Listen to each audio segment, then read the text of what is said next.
So let's go ahead and get our some framework back up. It's already installed. If that didn't work, I was going to reset to a clean version of Kali and then go ahead and start again. We should see this come back up. Okay, well, not ideal considering I had to do that live, but overall it might be helpful to somebody. So hopefully it is. But anyway, going back to it, we are going to focus on front.com. Let's make sure that's going to come up too. We'll set that as our target URL here. Set as target URL, and then we're just going to click on it, and perfect. Okay, everything is working exactly how we like. The last thing we need to do, I'll go Burp Suite.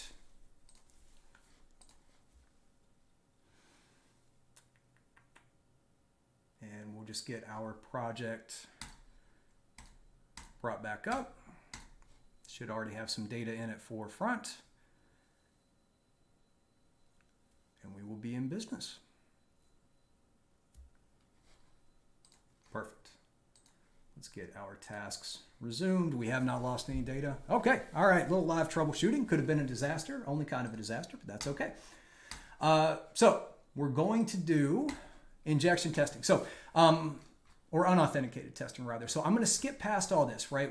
I've showed this before. We'll dig more into reverse proxy testing. That's a whole separate topic. Cloud specific testing, all this type of stuff. I want to get into the actual mechanisms of the application, what people think of when they say bug bounty hunting, or even like hacking, right? For lack of a better term. I'll really start talking about this. So a lot of these vulnerabilities should look familiar, right? Reflected cross-site scripting, prototype pollution, client-side template injection. A lot of these are going to be some type of injection technique that we can do on the client side there. And then on the server side, this is where we can actually start getting into affecting the database and the server itself. And then obviously we've got our database injections here. So within these three different categories, if you were doing unauthenticated testing, so with front here, you do have the ability to do some authenticated testing. And if you look, just a couple rules about that, right? This is still Flowcast, isn't it? Oh, where was it? There we go, front.com, one of the most recent ones. So they have a couple rules set up. First of all, a couple domains that are completely not in scope here, community and onboarding. So we got to make sure we don't touch those because those are actually going to be picked up by our scanner. We come back over here, you'll see onboarding.front right there, and then community as well. So we got to make sure that we're leaving those out of any scans that are coming from nuclei, make sure that we are excluding them from our scope here. To make sure that we're not actually hitting it in any way that they are not okay with. And then if you are going to set up for an account, so we don't need to do this today, but the next time we're going to start looking at authenticated testing, you're going to come into this section here. They've got a great link for you where you can go ahead and get that set up. And then also important to know that when you do set up your account, we're using our We Are Hacker One account again. I've talked about that before. And then you also set up a company name. So this is just an example of a pattern that we would do there. So pretty basic, simple testing requirements for front.com. But the reason I want to do unauthenticated first is because we have a huge attack surface here, right? So there's a lot of opportunity to come in and attempt to find vulnerabilities in this unauthenticated perspective before we move into the authenticated perspective. So I always look for big scopes like this. If you can find any vulnerabilities in unauthenticated routes, the payout the impact is always going to be much greater than it would be without that. Because that is accessible to everybody. Now, when you have a page like this where you can just come in and create your own accounts, it doesn't have as much impact, but if you're able to get, let's say, a reflected cross-site scripting, so that's one of the first ones that we're going to look at here. And I've said this several times, but reflected cross-site scripting, you're just going to force a victim to execute malicious JavaScript that they didn't intend to execute, right? And that's got to be delivered through some type of a malicious link or phishing watering hole attack, something like that. So in order to do that, we need to have that page load and the payload execute immediately. If you're delivering this payload on an authenticated page and the person that you're delivering the payload to doesn't have a session currently, then they're going to be redirected to the login page. The authenticated page is not going to load to them. So an unauthenticated page, it's much easier to show impact because everyone, they don't have to have an account, they don't have to have a session. Everyone who clicks that link or everybody who has delivered the payload is going to be affected by that vulnerability. And that's not just reflected cross-site scripting, right? That's also going to be for DOM-based cross-site scripting. If it's coming in through a hash fragment or anything, as long as it's coming in through the URL.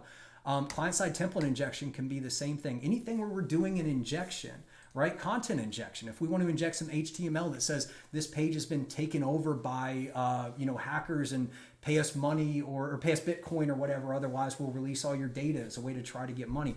All of this is going to come through an injection technique. And if you can get those on the unauthenticated method, or an unauthenticated endpoint, it's going to be much more impact, typically a larger bounty as well. Now with server-side code testing, with unauthenticated testing, it's typically more challenging to find a mechanism that is exploitable to server-side testing. Now it depends on what kind that we use, but like let's take command injection. For example, command injection, we're going to be injecting, so basically user-controlled data is going to be taken and appended into some type of a bash script that's running locally. Right, this is all going to run on the server side. So, there's got to be, let me get a Python shell running over here and we'll import subprocess, right? So this is the type of thing that could be happening on the back end if this was a Flask web application. They may have an API endpoint that takes a GET request and it's a URL, right? And they're going to do something with it. So we'll just do user controlled input is equal to, and then let's just do front.com. Why not? Because that's the one that we're using too. Right, so this would be the equivalent of it was taking this value from a get parameter and coming down. And then let's say they're just taking this value and they're dropping it into subprocess, right? They've got subprocess.run, and let's say they really wanted to make this as easy as possible, and they just do shell equals true, right? And then it's just going to be one string that's dropped back to the system. And this is going to be a functional string, and they'll run a curl command, and within that, it's going to be the user controlled input. So if we come and run this, we're going to see there that it's made that request. Man, I should have tested that before to find out it's going to be a big block of stuff there, but you can see it goes and makes that request. So if we come back into the user controlled input, and we still want to do this, but now we want to add a semicolon, and we want to do touch arson was here, and now we come back and we run our subprocess again. This is the exact same code that's being run on the endpoint. We're still going to get that, but if we exit and do an ls, you'll see that we've actually got remote code execution. We've got the arson was here. So the reason I wanted to show that, sorry Rooney, I see your comment there in just 1 second. I just want to finish this thought. It's going to be very rare for a mechanism like this that will allow somebody to put user-controlled input and go directly to execute a command on the server. It's going to be very rare for that to happen on unauthenticated endpoint. If you think about unauthenticated endpoints, most of the time what they're doing is allowing you to log in, or it's a lot of read data, right? You're not going to have a lot of really intense functionality because most of that is going to be behind an authentication. So when you're looking at server-side code testing, a lot of these are going to be very rare to find with an unauthenticated perspective. So I don't want to have this be a blanket rule, and we'll go through a few of these here, the server side and client side, that don't necessarily fit this dynamic. But typically, when I'm looking at unauthenticated endpoints, I like to focus on client side testing first. And when I get to the authenticated endpoints, that's when I start to look at server side testing. And then also when we start getting into things like the IDORs and the bypassing access controls and stuff, a lot of these more logic testing get much more prevalent once we get into the authenticated perspective as well. Anyway, sorry, Rooney, I saw you had the question there a little while ago. Said, I faced something similar when running nuclei against a large list of domains. My whole network goes down sometimes. Yeah, even the router restarts. Still didn't know how to fix it without having to do any type of limitation to the nuclei scan. Yeah, Rooney, I've been dealing with that too, with the framework and with everything within the framework, which nuclei is obviously one of them. Mass scan is another one that will overload it. Another thing that I've been running into is you have some ISPs. So I go through Xfinity for my internet service provider. and they will actually just start blocking you if they think that you've been compromised. So if you're sending a bunch of requests and they're malicious and everything, pro tip, don't do it while you're on a Zoom call. Yeah, I've played that game. Also, don't do it while you're streaming. like I did. Don't try to run AMAS while you're streaming because it gets angry. But yeah, it's a tough problem to solve, Rooney. Let me pull the code up here too much. I don't want to dig too much into this just because it doesn't work great right now. But if we come to the fire scanner is probably the main one, because as you're talking about nuclei, I actually have this network validator class that I've been building out specifically for that. And I use Proton VPN Proton VPN just kind of naturally will throttle it, and you can do a kill switch to where nothing will go outside of that VPN connection. It fixes the problem you're talking about, Rooney. If you use Proton VPN, then you're not going to have all the issues with your router restarting and bogging down your memory. You're also going to have a lot of scans time out, and you're not going to get a lot of findings with nuclei. So a lot of what I find especially with running my framework in general, is in my mind, I almost picture it like a big Frankenstein machine or something I've just kind of thrown together with duct tape and stuff like that. And it needs a lot of love. All these tools and everything, they're doing a lot with a little, and they need a lot of love. So I definitely think about that when I'm running it. That's one of the reasons I have them split up here too. It gives me a little bit more consistency with what's been finding and everything. But that's definitely a problem. And Rooney, if you come in with any really good solutions for that, please let me know. That'd be phenomenal. Okay. So coming back over here, I'm going to do this. I'm going to get this moved over here, and then we're going to get a separate one with just front.com so we can see that. And we can come down here. And we got this running as well. Okay. So let's go ahead and start working through a few of these. We're going to start with just the client-side testing, like I mentioned. And as we're looking through this, some of our main goal, or at least what I usually try to focus on at this point when I'm doing unauthenticated testing, is authentication bypass. That's usually one of the best ways that you can show impact with a client-side vulnerability or an unauthenticated vulnerability. Obviously, you can get remote code execution or something that's amazing, but like I was just talking about, it's going to be very rare for a mechanism that talks with the server on the back end to actually be able to do that. So for something like command injection, stored cross-site scripting, right? How often do you get to submit a blog post or store things in the database when you haven't even authenticated to the database? It's much more rare. File uploads, the same types of thing. So we'll talk about a few of those that we could find, but we'll start with the client side, and we're going to specifically look at client side injection.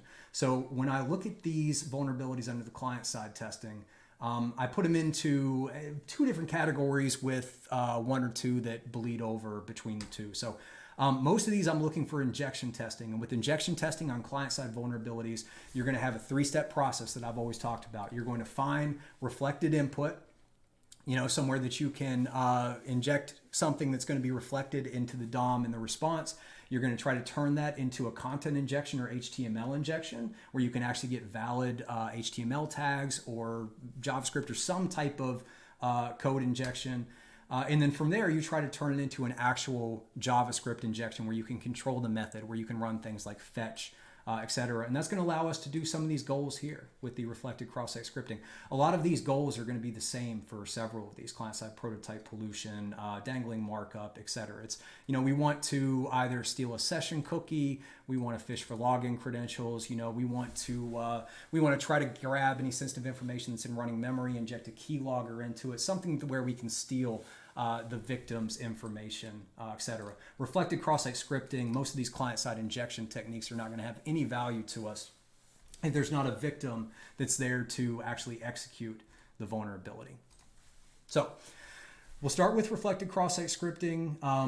DOM-based cross-site scripting, I'll kind of look at the same thing, but I'm also going to be looking for client-side prototype pollution. Dangling markup is one that we can look at. DOM-based open redirects sometimes, but not really. Burp Suite will do a lot of that for us. The content injection, etc. Those are injection types.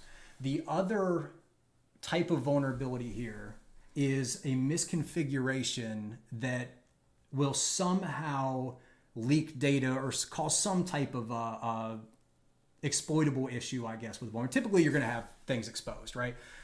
So you got your insecure data storage. So if somebody is storing, right, if you see that they're storing like a plain text username and password or some type of sensitive information in local storage or anywhere in here, local storage where it could be grabbed by an attacker or somewhere within the client-side JavaScript. That's something that we would be looking at. Information disclosure, right? If you come in, one of the most common ways I see people define this is they do like JS miner, some of these different extensions that can come through and identify, here's a great example. Here's one that we actually have a finding where it says, hey, here's a valid API key. Now, of course, I've already done research into this and found that this is not anything that is sensitive. And that's something that you always have to look at with these, with any information that's disclosed in the client side, right? These API keys, typically what I would do if I find something like this is I'm going to just do some research on it. So what is, you can drop it into ChatGPT or anything, but eventually you'll get to the documentation and it will tell you what to actually do. So here, if we come to the bug snag documentation, it actually tells you to configure this exactly how it's configured there within the JavaScript, so it could be read in plain text. So this is an example of a false positive on a client-side code that I may read through this and say, oh, I found a bug. I found there's an API key, and I know that API keys are sensitive, and so I can go and I can report this. Hold on, you want to wait. Let's do some research on what the actual API key is. Go to their documentation, find out how they tell you to store it. There's a lot of API keys that are intended to be public and intended to be stored over here on the client-side code. And really all this is doing is capturing some basic metrics and DOM information and stuff. So you'll have a lot of settings like that. So like I said, injection, that's your reflected DOM, any of these injection, prototype pollution, things like that, where you have a user-controlled input that is manipulating the application. You have the misconfigurations that are just going to cause secrets to be printed out or be stored somewhere they're not supposed to be stored. The one that I think kind of falls in between both of those two categories is this post-message vulnerabilities. It's a misconfiguration that can then be exploited to potentially inject and manipulate things. I guess they're all misconfigurations, but this is more of a, basic, like check the box. I'm not checking the origin. I'm not doing X, Y, and Z. It's like best practices are not being followed. Whereas reflected cross-site scripting or client-side prototype pollution, dangling markup, they may be following all of the proper best practices, but there's still some intricacies that would allow me to get in and cause some behavior that's not intended. So let me know if you have any questions from that. Otherwise, I'm going to come over and we're going to start actually doing the testing here. So let's just start with, we'll start with any of the injection tests. Let's just move over to Burp as well. So if we are going to be looking for an injection from the client side, it's going to be reflect in the response. The best place to start is any request that has parameters. And specifically, remember, a lot of these client-side injection techniques, we're going to try and get a victim to click on a link that has the payload into it, and that's going to be our delivery mechanism. So when we're looking at these opportunities, right, see head, that's probably not going to help us too much. We're looking for a GET request. Even a POST request or a PUT request where that value is in the body is going to be much harder to deliver that. And we'll talk about how in a minute, but I'm always going to start out by looking at GET requests if I can. Now, if you see here, this is a ton of information that's coming back to this endpoint. This is for the next library, which is a known JavaScript library. This is a JSON file that's essentially being loaded up, and then we have this slug parameter here. So I'm immediately thinking about in the back end, what's going on here, right? If you have just a JSON file being served, and I'm not wildly familiar with the next library, and if I wasn't to a stream, I would certainly go and do some additional information on it, but I think I have all the information I need here just because it's pulling this JSON folder, I would certainly want to send this to the repeater very quickly and just see, is there any differences if we send it with something else? So if you look down here, we've got over 100,000 bytes. It comes back fairly quickly. So what happens if I just do something there? We have about the same number of bytes. I I think it was a little off. No, the exact same number of bytes. Okay, so the reason I did that is I'm trying to find out what functionality does this get parameter have? Basically, is it worth my time to come in and start doing a lot of fuzzing here? So the fact that this is loading a static JSON file, and this is, I'm not seeing any variations. When I see this, I'm not seeing this value being reflected in the JSON object when it's returned. I feel like this is probably more of just a tracking thing on their side, and we're just loading up this JSON file here. So the one attack that I would test here, we go back to the methodology, is actually going to be on the server side, and it's a blind cross-site scripting.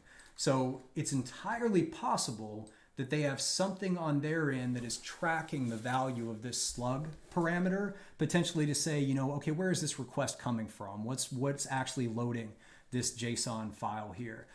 If that's the case, I might come in and put some cross-site scripting vulnerabilities in here that are going to make a call out to some type of webhook that I control. So, you know, collaborator, let's say maybe we'll get started here. I'll copy the value to the clipboard, and I might come in and do, we'll just do a very basic one, right? So let's assume that, let's assume that it's just got a string, and then maybe it just closes out like that, right? Or maybe it's stored in a middle of a P. It's just dropped in the middle of a P value. I don't know. You know, obviously we've got to guess. This is why we would do some fuzzing. We would probably end up sending this to intruder, and you know, we would set this as the payload there and run through several different options to see if we can get any functionality. But that's kind of the side effect of a blind cross-site scripting is you really can't tell what's going on. So hopefully maybe something like that would work, and then I can add in a script tag, and then we could use the fetch to do, now the problem with this, if it's a blind cross-site scripting, I'm sure some of you are already thinking about this is not going to be persistent. So if they don't immediately click on it, or if it doesn't immediately fire, then I'm probably not going to know about it. But there are other services. You can get your own interact.sh server, get something set up in AWS, and just have it make a GET request out to it. So instead of this, maybe you would do myevilserver.com and mark, you know, and just, I don't know, add in whatever payload you wanted to, additional information. Payload equals 1. Oh my gosh, I cannot type. And see, that's going to be all the information that's going into the back there.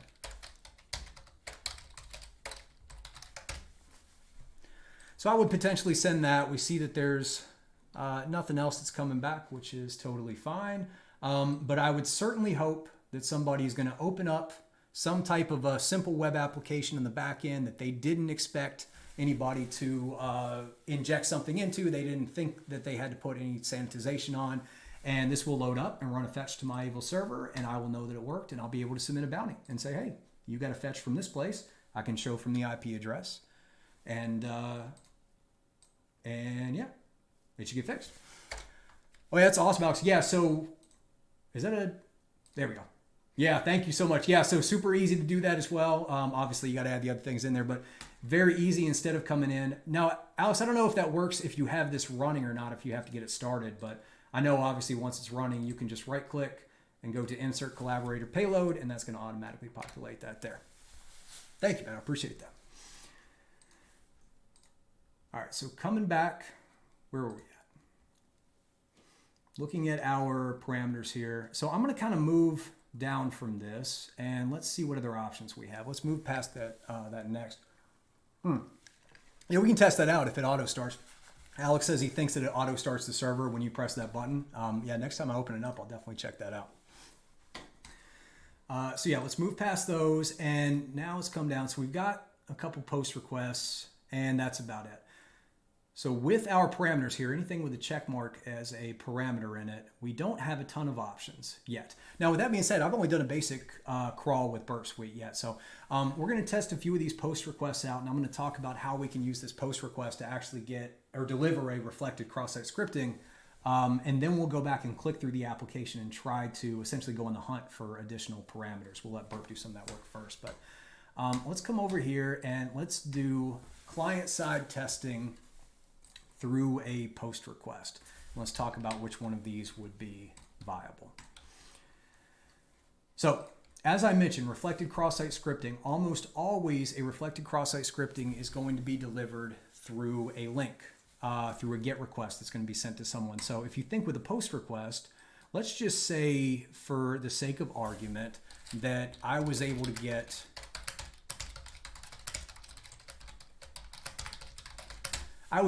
this to work. I would send this, and then in the response, we would see it directly reflected. It was all in HTML. This would load up and the alert would fire.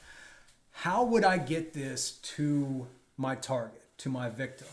Because obviously I can come in and I can send this post request all day, but the only way to get this response is to have the victim send this post request. So we could force them to send the post request with, an application, or somehow if we can find a way to poison the application. But at that point, we've already got our cross-site scripting. So what's the point, right? So a post request is typically very, you typically don't look for a lot of reflected issues and client-side issues on these unless it's stored, unless it's going into the database and it's going to be rendered somewhere. The one caveat on that, and this is I'm sure I mentioned this before, but this is one of my favorite tricks to get a big impact on these because sometimes they're overlooked, is if there is also web cache poisoning or web cache deception. So if we come back here and we go to our ops testing, web cache poisoning, sorry, not deception, it would be poisoning specifically. Web cache poisoning, we're able to force the web cache to store malicious content. Right? So if we come back over here and if we have the ability to send this request and the web server is caching this, it would essentially be cached by the load balancer or whatever's on the edge there. And then it's serving this cached file as opposed to actually grabbing the file every time. And we could poison it with this.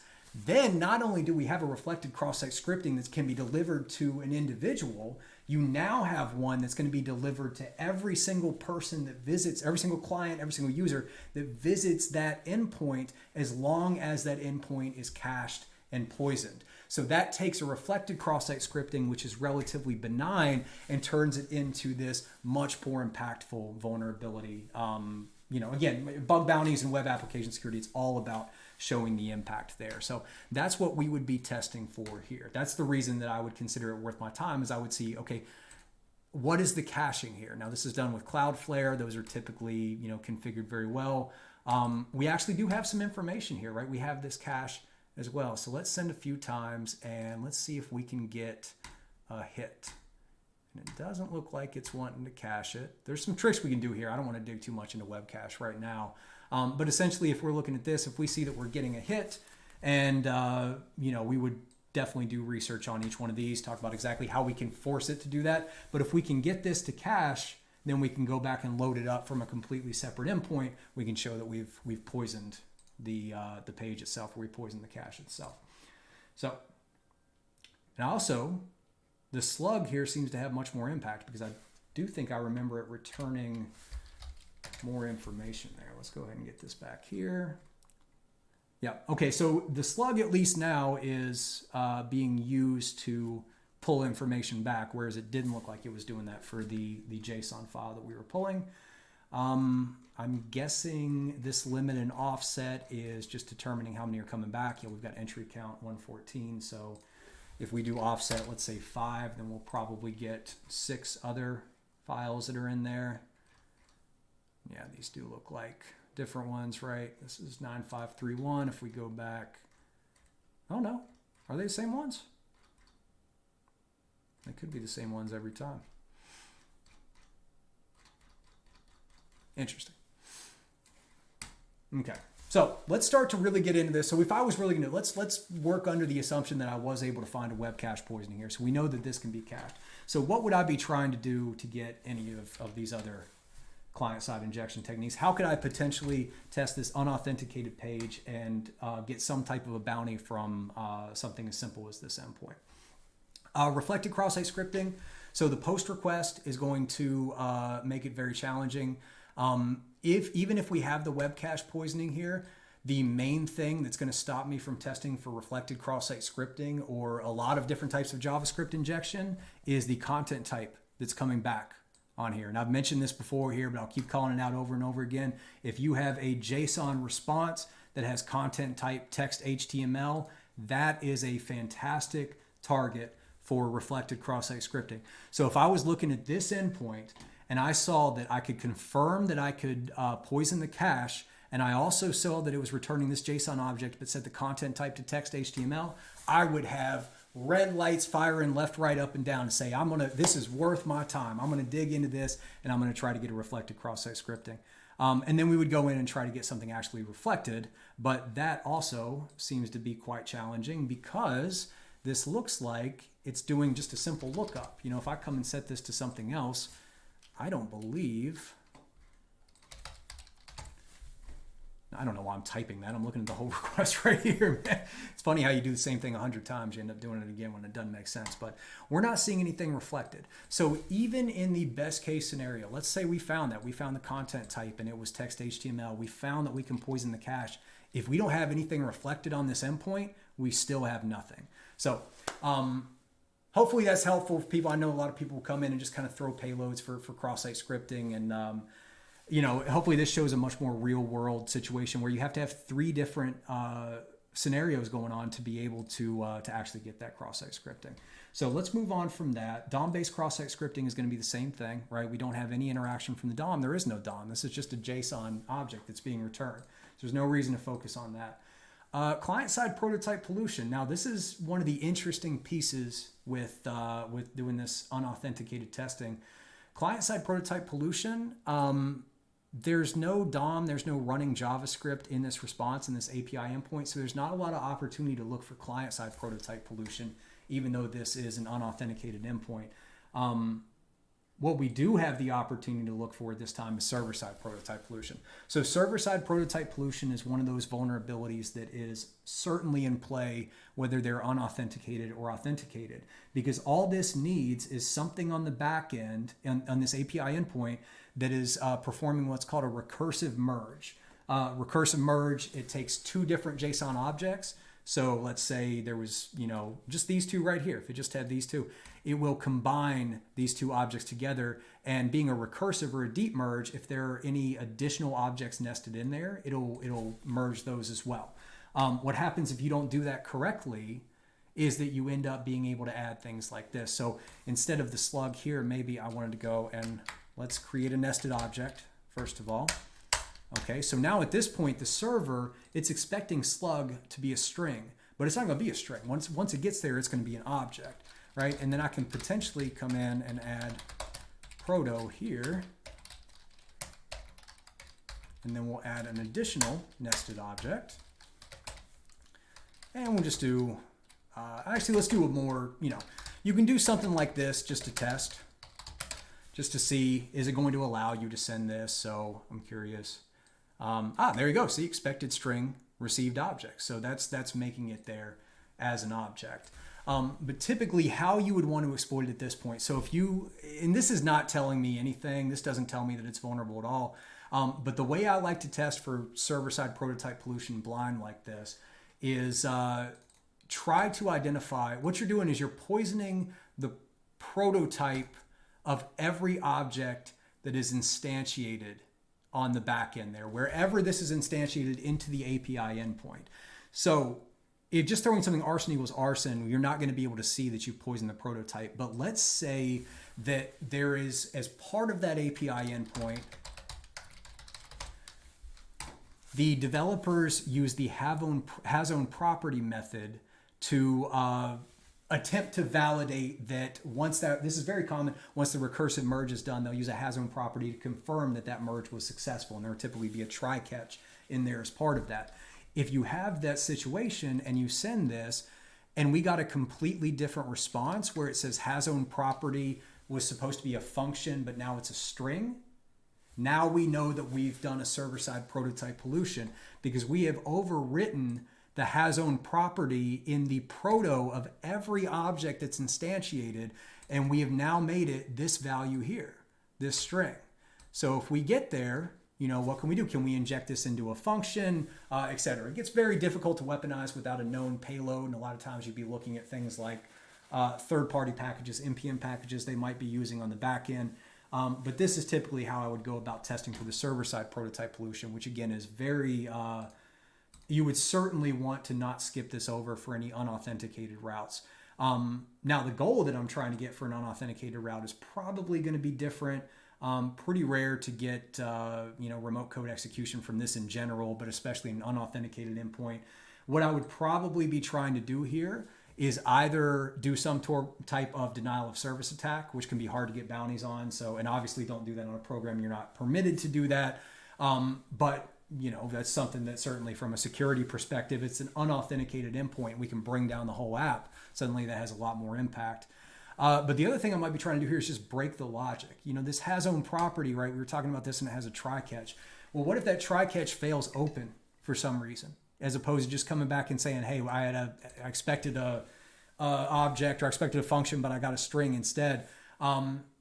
Perhaps there's some type of error handling there that they were expecting that there could be an error every once in a while, and they wanted to have some handling for that. So a lot of what I would be trying to do with this server-side prototype pollution is just cause unexpected functionality and then observe that unexpected functionality and try to see if I can weaponize it. Server-side prototype pollution blind is quite challenging to go in and effectively build a payload on. But moving back from that, we'll move back to the client-side vulnerabilities here. Client-side template injection, see if they have a templating engine, but if it's on the client side, you can always just come in. Let's go to front.com again. Grab that there. Weaponizing is a great way to tell. There's tons of tools that will go in and tell you what packages and things using. Hey, thank you so much for the follow. Appreciate that. There's tons of packages, tons of things that will come in and tell you what packages they're using. We can see next.js like we were looking at. It's got React front end, so that's another reason I'm probably not going to spend a ton of time looking at reflected cross-site scripting, as React uses JSX. It's very effective at removing those. Node and PHP. That's very interesting. So I don't see any templating injection or templating engines on the client side. If you do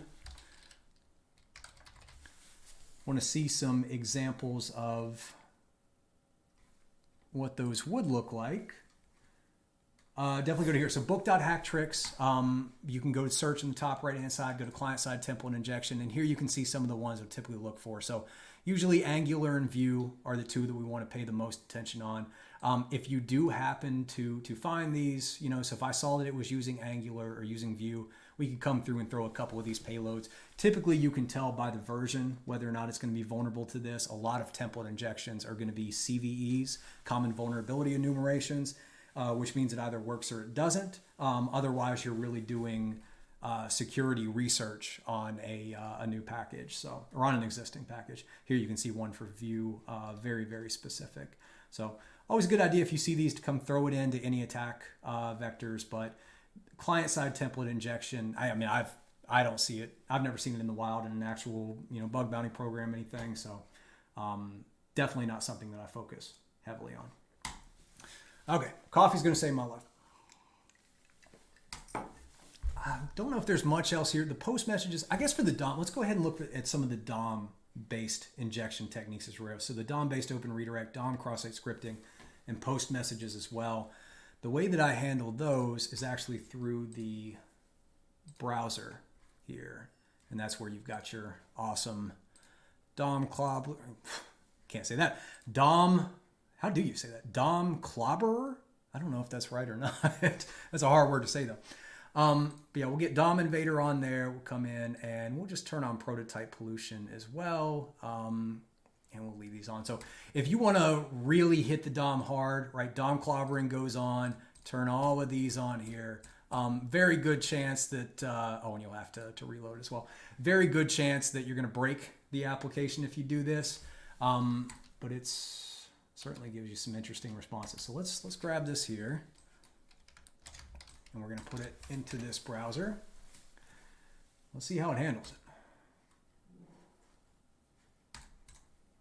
We'll go ahead and open up our DevTools where they have the DOM invader, and we will let this load up. And the DOM invader really does a lot of the work for us here. It doesn't look like we're going to find anything, but this is actually a great opportunity. So I mentioned earlier if we come back over to the parameters, we're really running out of parameters. We've got a couple of these, right? We can come over here to another search, and I'm actually thinking more database injection techniques for these than I am any type of client-side or server-side vulnerabilities, aside from the server-side prototype pollution.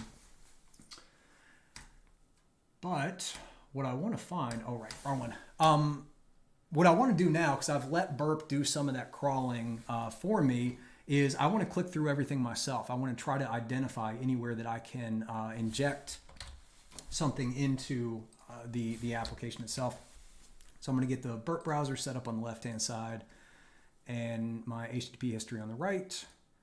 This way I can just track everything as I'm clicking through.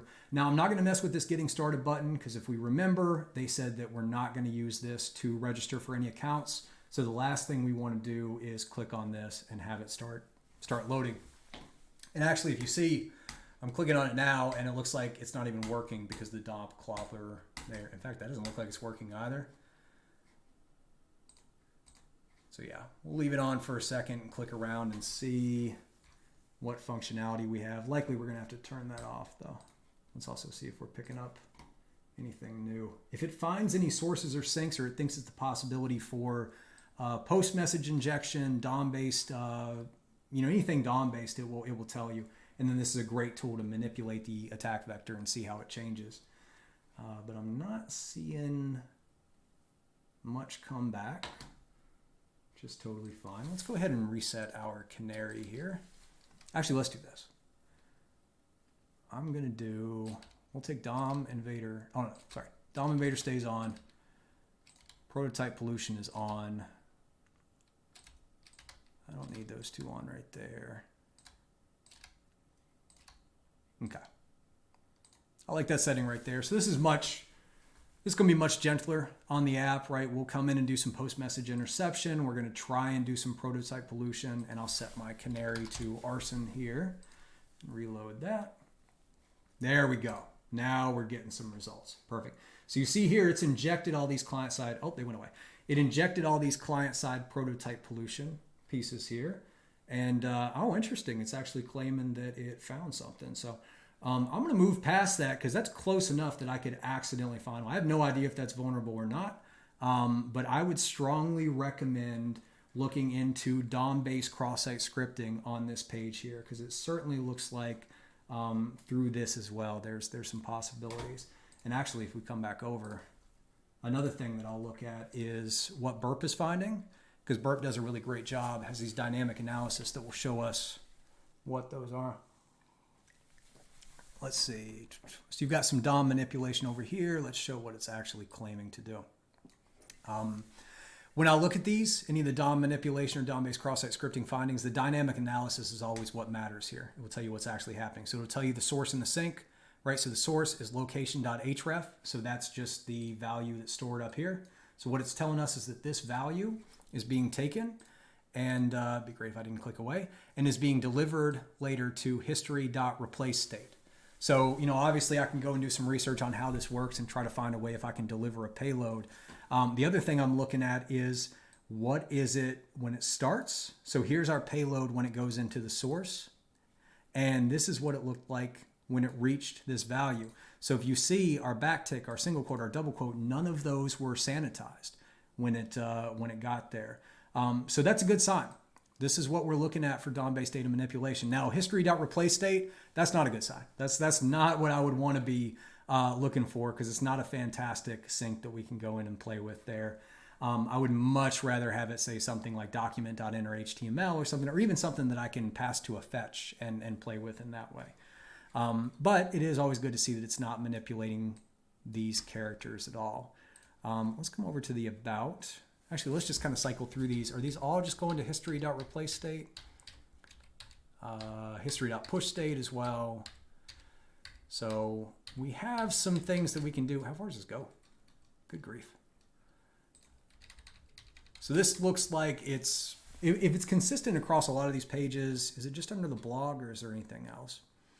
It's on about as well. It's on the root domain. So this is probably something that's in their one of their core JavaScript files that they have running. So that I'm definitely making note of that. This seems like it's probably spread across the application. I would want to see another sync. I'm not going to spend a ton of time going into that. The DOM-based DOS is interesting. Let's see if we're seeing the same behavior here. We are. Is this being... It's being passed to a regex. Okay, so this is another one that I'm not going to dig into too much because I could quickly find something that could be valid here, and I don't want to show that on the stream. But so what we have here is the value from document.cookie. Again, we can see it's got a bunch of malicious characters. None of those malicious characters are being sanitized. It's also appending some, it looks like regex values that are here, and it's going to a regex. So I would recommend, if you're looking at any of these, and this does looks like it's mostly on a lot of the blogs. I don't see it on the about or the root directory or something. So it's probably just client side or the blog endpoints that are loading up the client side script that's doing this. But this could absolutely be a regex based DOS. Let's do a little bit of, here we go. So this will give you a little bit of information on it. I'm sure, where's our other thing? I'm sure book.hacktricks has some stuff on it as well. Come.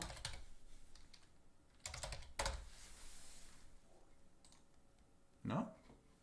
I know it's got some information in here. I'm probably just not searching in the right thing. But anyway, regex DOS, if you can pass something like this. So basically, if you can get user-controlled input that's not being sanitized, and that does look like what we're seeing here. I'm just going off this findings. I have no idea. There could be 100 compensating controls that are making this not possible. But best case scenario, if we can pass user-controlled input to that regex, we can potentially pass it one of these regexes that will cause it to try and process that regex forever, which would be a denial of service. Now, that's a denial of service on the client side. So, you know, what is the impact there, right? You're only going to DOS yourself. You could potentially, let's go back over the thing. You could potentially send this, force somebody to send this, but look at our source. Our source is coming from document.cookie. So now this comes back to the who, what, why, where, how, right? How are we, who are we delivering this to? How are we going to get them to actually execute it? How are we going to get our victim to send a malicious cookie? That's much more difficult. We've got to have, possibly find some type of cross-domain communication between a malicious website we create and their website in order to be able to deliver that. We can, use JavaScript on our malicious page to redirect them and set a cookie before we do that. But it gets much, much more difficult just coming from here. So again, the intricacies of the source and the sink, where these are being loaded up for DOM-based vulnerabilities is very, very important. And I'm guessing we have all the same stuff here. So I'm still not going to dig into it because it's close enough and seems viable enough that I don't want to show anything I shouldn't. But not a ton of impact, right? You're not going to dump their database with anything like that. Okay, let's come back over here to our template injection. Where's my methodology?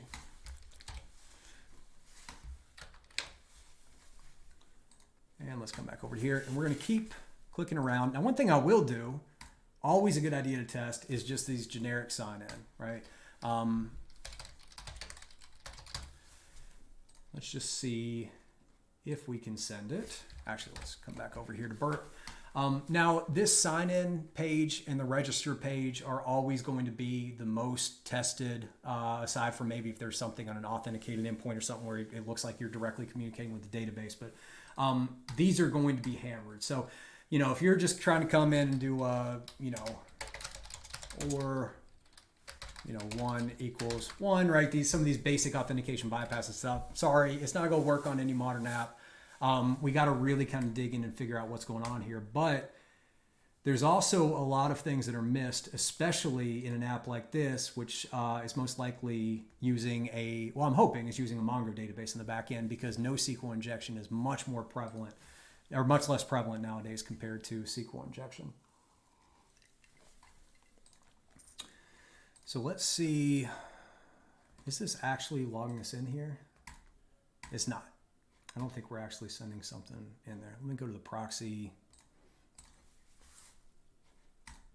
Oh, it is. Okay, perfect. So let's send this to repeater, and Is that the only? Okay, so it just sends one post request. And as I'm doing this, just like I said, I'm trying to get an idea of what's going on. I'm trying to figure out like what is the database on the back end. Like I said, if it's JSON that's going in and then JSON that's coming out, tells me that I can at least hope for a NoSQL injection, which is something that's not tested as often. And going back to our methodology here, right, that's where we get down into the database operations. That's our NoSQL injection here, where we can do all types of different stuff to exfiltrate sensitive data. We could possibly inject ourselves into the database. So if we can get that to work, we've got a major vulnerability there. We've also got some other options here. So we've got the get started. Again, we don't want to touch. I also want to test this single sign-on. Single sign-on uses SAML on the back end. So anytime you're looking at, let's come up over here. Oh, that's the wrong one. Anytime, where are we at? There we go. Sorry, reading multiple messages at the same time. Where are we at here?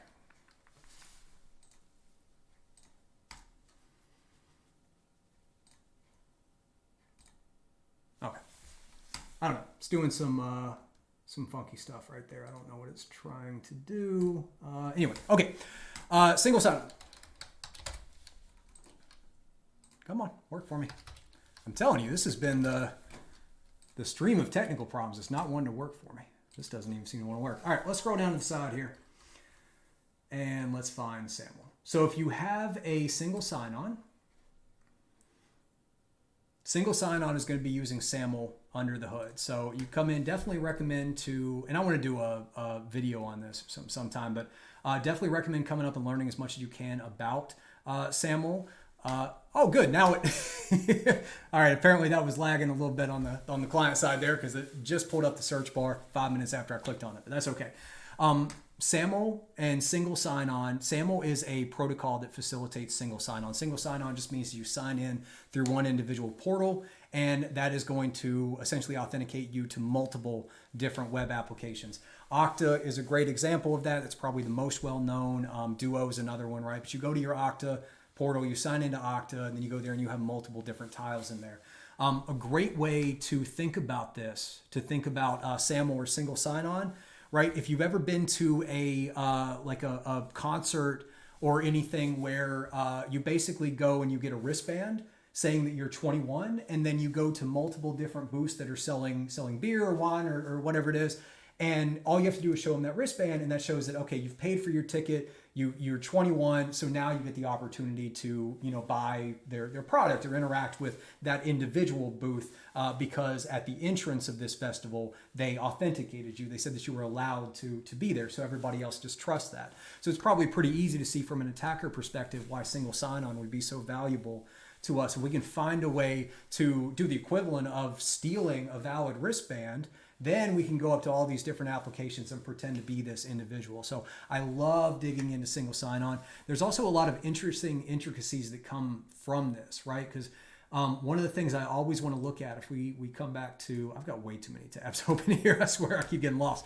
Okay, if we come back to how they're doing it, they've got domain.frontapp.com. So let's just try arson here. But when you back over to the other thing, I keep getting lost here.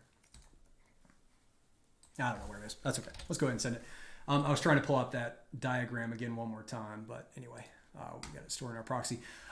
Essentially, when you are sending the request out to the federated server, so this is going to go to frontapp.com, and frontapp is going to be the one that's doing our single sign-on, which actually, now that I'm looking at this may not be in scope. Let's go and make sure that front app, I actually don't think that that's in scope. Do we have, oh, it is. Okay. app.frontapp.com. Fantastic. Okay. An API too as well. Great. So we can test their single sign-on implementation too. Always good to go in and make sure that you have permission to do your testing. I'm going to get rid of some of these information. This has got me all confused about which one is the one that I want to look at. Okay. You need to go away. You come over here. Now I've just got one. And then this is the one that I'm actually testing on because it's grabbing everything. Okay. So since you're authenticating to front app, this is their own application. So this is probably going to be less susceptible to a lot of the single sign-on vulnerabilities that I've seen before. A lot of times if they have multiple different services, so let's say you come in and enter, whatever your email is, and then it goes and checks, is that Okta? Is that, Duo? Is that one of the many different identity things that we can do? It will make an assertion to that server saying essentially this is the domain that we are, this is the domain that's tied to our single sign-on account. So if I'm coming from the company, companyxyz.com, then the email that's going to validate it is going to be, my email at companyxyz.com. If I see that, what I'm going to hope is that the response is coming back and it's validating the domain, but it doesn't necessarily care about the front of that email. That can be an inconsistency where the application itself is validating the domain of the email or vice versa. And then the federated server on the other end of the single sign-on is validating the payload of the email or the domain or the separate one from the front end. Then we can potentially manipulate that logic to impersonate other users. Here, that's not what we're seeing. Here we come in and we enter the subdomain, essentially, of our instance of their single sign-on portal. And then that gets appended to an endpoint parameter or path parameter here. It's going to be taken. So what's likely happening is the server is pulling this out. It's going back, it's going to be reaching out to this individual instance and validating through there. So I don't see as much of a possibility here for a vulnerability. I'm going to send this through to repeater anyway, and let's see if anything else happens. Okay, so all that this is doing is it's taking this value and it's checking to see, it looks like if this even exists. Let's see what this actually looks like. So this is the attack parameter here. This value is being taken and it's checking to see if it's a company. So how's it doing that? Is it doing that from, are there values in the front app database? This request is going to front app, so this doesn't have anything to do with our other application anymore. Can we get this, can we use this as an attack vector? Again, is it reaching into a database to check for this string, arson.frontapp.com, or is it making an HTTP request somewhere to see if the subdomain actually exists, right? Is there something on the back end that can do that? And if there is, can we manipulate that subdomain?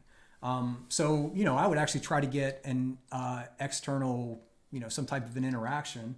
Actually, let's use Alex's way here, which I thought was a great idea.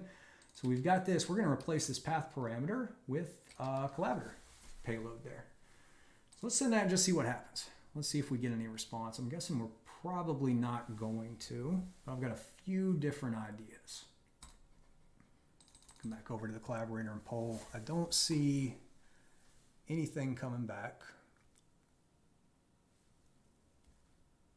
No, well, we just want to give it a second. Sometimes it can take a little bit. And again, I wasn't expecting that. So what's really happening here is, if I kind of want it to be doing an HTTP request. From an attacker perspective, I think that would be better. If it was taking this value, it was appending it to basically just a fetch or Axios call or something that checks to see if this is a valid request response. And if it's not, then we are going to kick it back.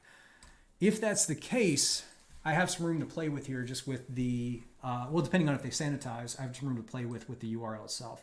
So if this is going to be appended to this, so we're going to have essentially,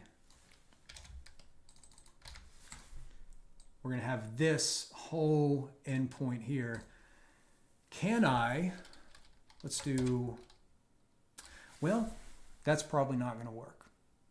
I could try and do like $Q equals, and then what I would hope is that this is taken and directly appended on the back end. So what it actually says is Q equals .frontapp.com, and then it might see this as a parameter. The problem with that is it's most likely grabbing, it's certainly just grabbing this path. So everything outside of this is not going to be included. What we can potentially do, I'm going to select this. Let's do a, I'm going to convert it into a URL there, and then I'm going to do a double URL encoding. So a double URL encoding, we're going to encode these first two as well. So we've got the %3 Fox, which is converting back into our question mark. And then I'm going to actually encode this % as well, which all I have to do is real simple, is just add in a 25 to it, right? Everybody talks about double URL encoding as being really complicated, but most of the time you're just adding a %25. You can go in and double URL encode these as well if you want to get real wild with it. But ideally what's going to happen is the validation is going to occur. All of these values here will be included, whoops, and appended to it. I am going to get rid of this before that HTTP request is made. So it passes the validation here because this only decodes into this, or it's just included, and then it's going to run through a second URL decode after the sanitization, and that's where we're going to get it going into a question mark equals. So let's just give this a shot. Again, if I thought any one of these were definitely going to work, I probably wouldn't send them through, but I feel pretty confident here going and sending these through. But I would certainly continue testing on this. Continue testing, try to find a way to get some type of an external interaction to a server you control. At that point, it might be possibly doing a request. And if you can get this to do a request, you can possibly intercept some sensitive data or get an idea of how that SAML authentication is happening on the back end. The other way that this could be happening, like I mentioned before, if we just go back to arson and it says it's not found, then this could be just looking up in the database, right? It's just got database entries that say, all the different companies. So company A would work there, and I'm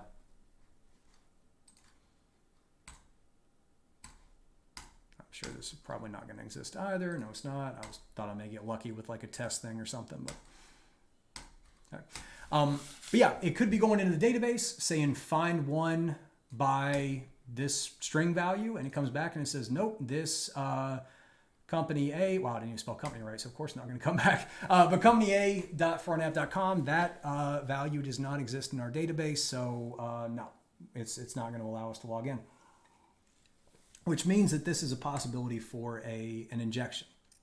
So let's give that a shot. Now we have a path parameter here, which is pretty challenging for any type of database injection. So I would do a little bit of testing, kind of see what comes of this. But let's try.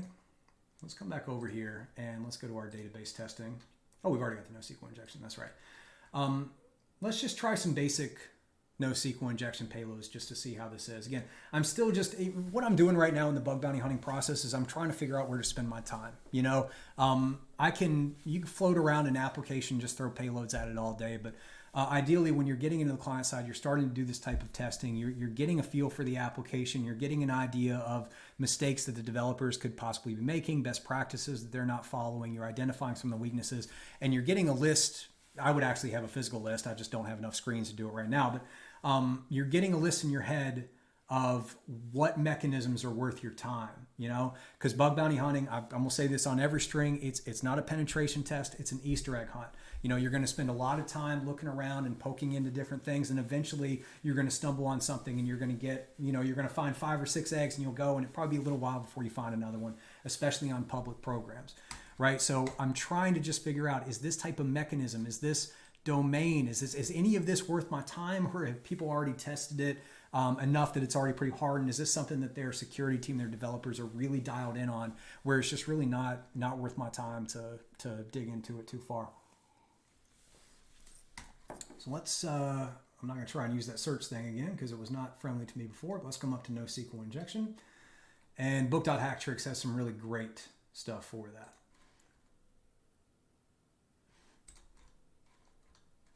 Okay, open this up. Possibly.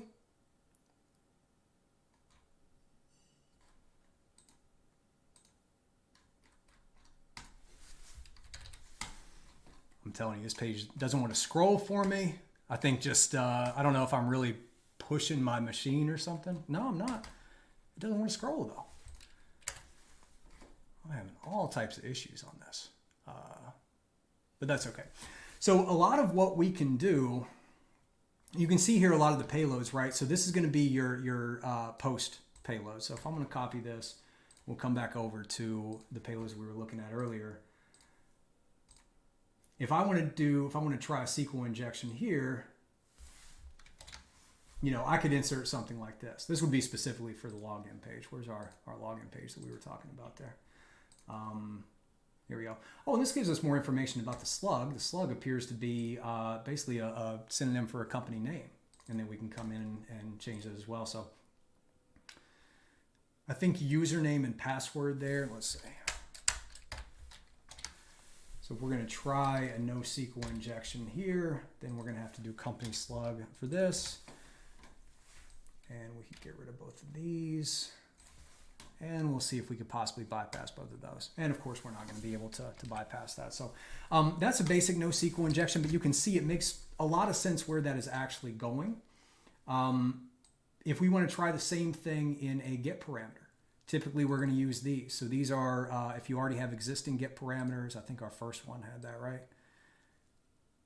Yeah, we got a couple that's in here, right? So you would come over to this parameter and your payload would actually go within this, right?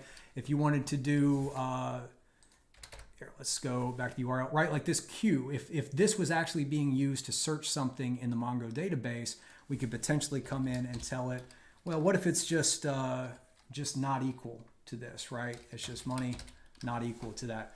Now we would potentially have injected the database to where we're pulling all the data that doesn't correspond to this, whereas without this, it does correspond to this. So this is how we would deliver the payload if it was here in a GET request. But that's not what we see right now. We have it in a path parameter.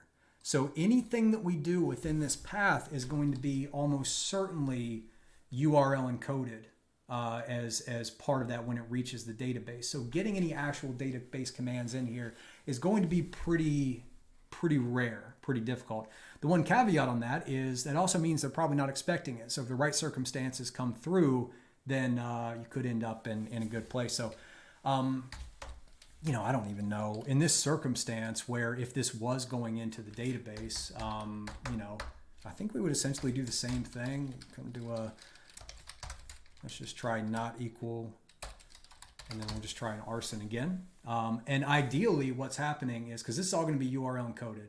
So when it gets to that, there we go. Good grief, I can't think right now. I'm telling you, I am gassed. Convert section. I know what I'm doing. And then we'll encode the Cree characters. This is what it's going to most likely look like. Oh, it doesn't, okay, it doesn't mind those. So I don't know. Let's wait and see what happens. Let's go ahead and send that. Now we're not going to get anything there. Potentially just the URL encode it right there. We could potentially just URL encode all of these. Convert section, URL, convert all characters, and see if there's possibly something going on there. But no, probably not going to get a NoSQL injection going into the sign-in page when it's in a path parameter like that. So just kind of interesting to see how all of those little decisions can have an impact on actually exploiting the vulnerability. And a lot of times the developers don't even think about it, I'm sure. I do not know why I can't scroll on this page. It is being all wonky today. That's fun. I'll tell you what, let's drop this out because this, I don't know if that's just kind of, there we go. Yeah, it looks like it might have just been a performance issue with having that the Burp Chrome browser on there. So I know Burp can take up a lot of your memory, especially if it's storing a lot of this. And I got my framework running too. But all right. So let's come back. We found a few new endpoints. We found our sign up endpoint. Let's do now. What were the other options in here? So we have our SSO. We have a forgotten password function as well, right? So if you're doing unauthenticated testing, anything that's involved with the authentication, you definitely want to continue testing. Reset password is always a great one for that. You know, we'll start with just go ahead and send it through. I've got to get this routed through Burp again. Go ahead and send this. Okay, and our response is this is typically what the secure implementation of this, right? It doesn't tell us if the email exists. It just says, hey, if it exists, we'll send you a password recovery link. If it doesn't exist, you don't need to be sending this anyway, so we don't really care if you know or not. So that's, from a security perspective, that's good. From an attacker perspective, bug bounty programs, that's a lot more difficult. We do have reflected input. Our email in here is reflected input. So we have found a new attack vector to come back and test all of these, client-side injections, etc. So we're going to put a pin in that. And let's come and take a look what that request actually was. Why are we not showing up in the history here?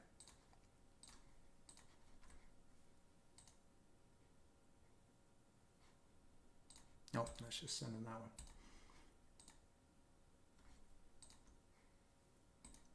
Sorry, got a little turned around there. Okay, back, forgot password. It's going to keep getting that, so you can see the queries for that. Ooh, okay.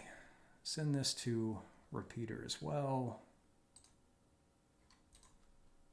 Send this to repeater. So we have some calls that are going out to Google Firestore. I don't know if they're using Firestore specifically or if that's something else on here. Actually, let me isolate this. Let's get a private window. Of course, that's not going to have my extensions in it. That's okay. We'll take a look at that in a second. Yeah, they could potentially be using Firestore to handle some of that, which is going to make it a lot more difficult to actually do any injections. Oh, well, actually, no. Here, we got the refers coming to Hacktricks. Okay, so let's just drop this out. We don't need that. That's a great example of why you want to have just a single, browser or anything's doing that. You don't have a bunch of tabs in it, right? I think you saw I was getting the health probe that comes from this as well to see if a scan is running. So it just makes it a lot harder to work with if you have multiple different tabs. They're going to be sending a bunch of traffic back and forth. But so here, again, we're operating in the path parameter. We're sending this to our app.frontApp. And we get a no content. Interesting.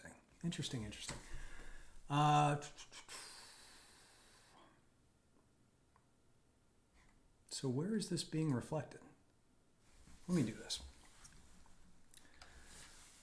I know it was causing me all sorts of problems, but I want to get isolated in the browser again. Won't do this for too long. Let's go back to login. Let's go forgot password. Interesting get parameter there too. I wonder how that's handled. Okay. This is brought up, and then does this just take us directly there? Okay, so this is loading client-side JavaScript, and then client-side JavaScript is what's actually controlling whether or not we're here. So I would definitely want to come back and look at this with our Burp browser to see if we have any additional client-side vulnerabilities. But let's run this through one more time. We're going to grab it by the interceptor. This way we don't have to worry about all those additional probes. And we can just close that out. But this is still just going to give us the no content.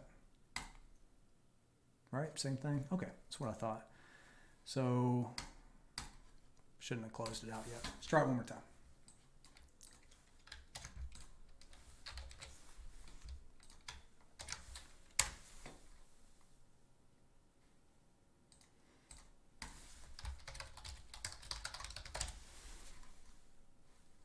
If there's no additional traffic,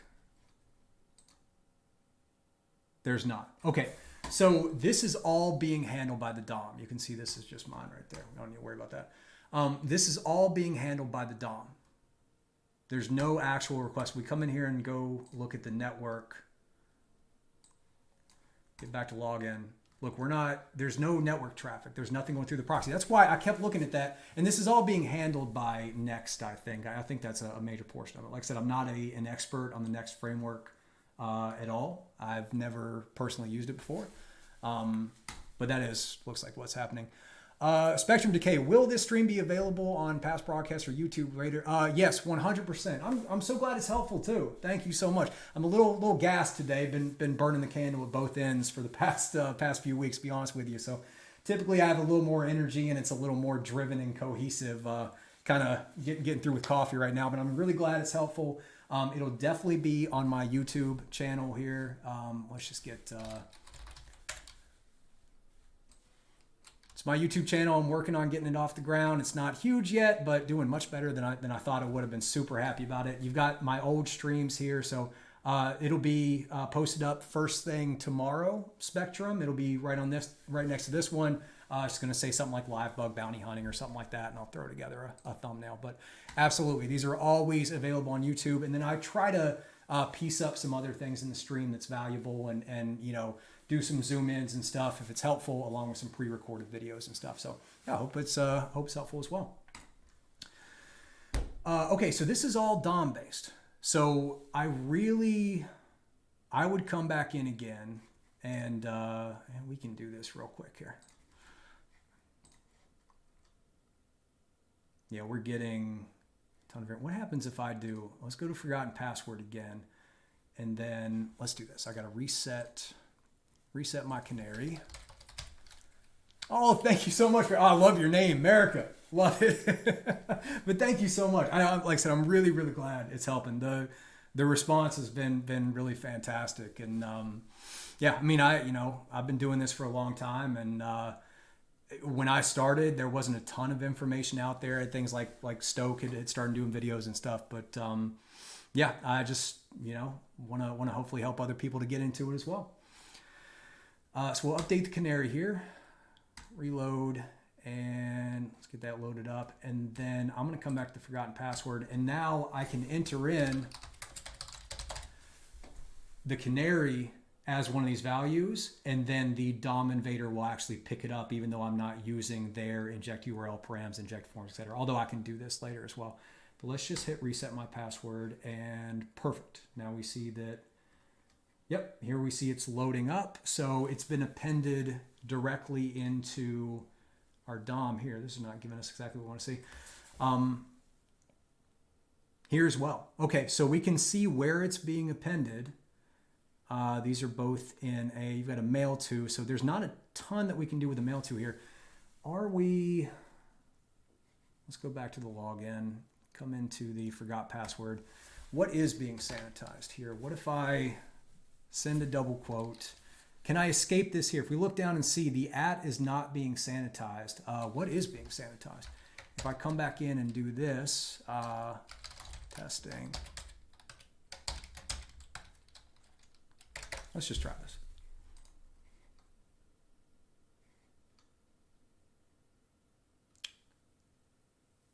We see that the link doesn't exist anymore.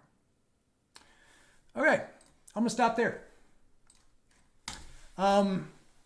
I would strongly recommend doing some DOM-based testing on this. There's nothing to show me there's a vulnerability, just to be clear. There's nothing showing me there's a vulnerability. There's something that has shown me that there is potentially some characters that are not being sanitized with, which, given a lot of the right circumstances, could lead to some type of DOM-based vulnerability. So if I were you, and I'm certainly going to do this myself because this front.com is a newer program, newer program on HackerOne, I would definitely come in and do some DOM-based testing on this mechanism here. America, do I have a Discord community? Not yet. I was going back and forth on whether or not I should do one. I think a lot of people have been asking me, so I think I'm definitely going to do a Discord. I'm definitely going to do a Twitter as well. I know a lot of people have been asking me to do that. I lead a blue team. I'm a security engineering manager for a company that actually has a public bug bounty program. Wait, where are we at? Just kind of hint, nudge, nudge if you want to send some submissions to me. But anyway, so yeah, I mean, this is my full-time job. I've been working in cybersecurity for a long time.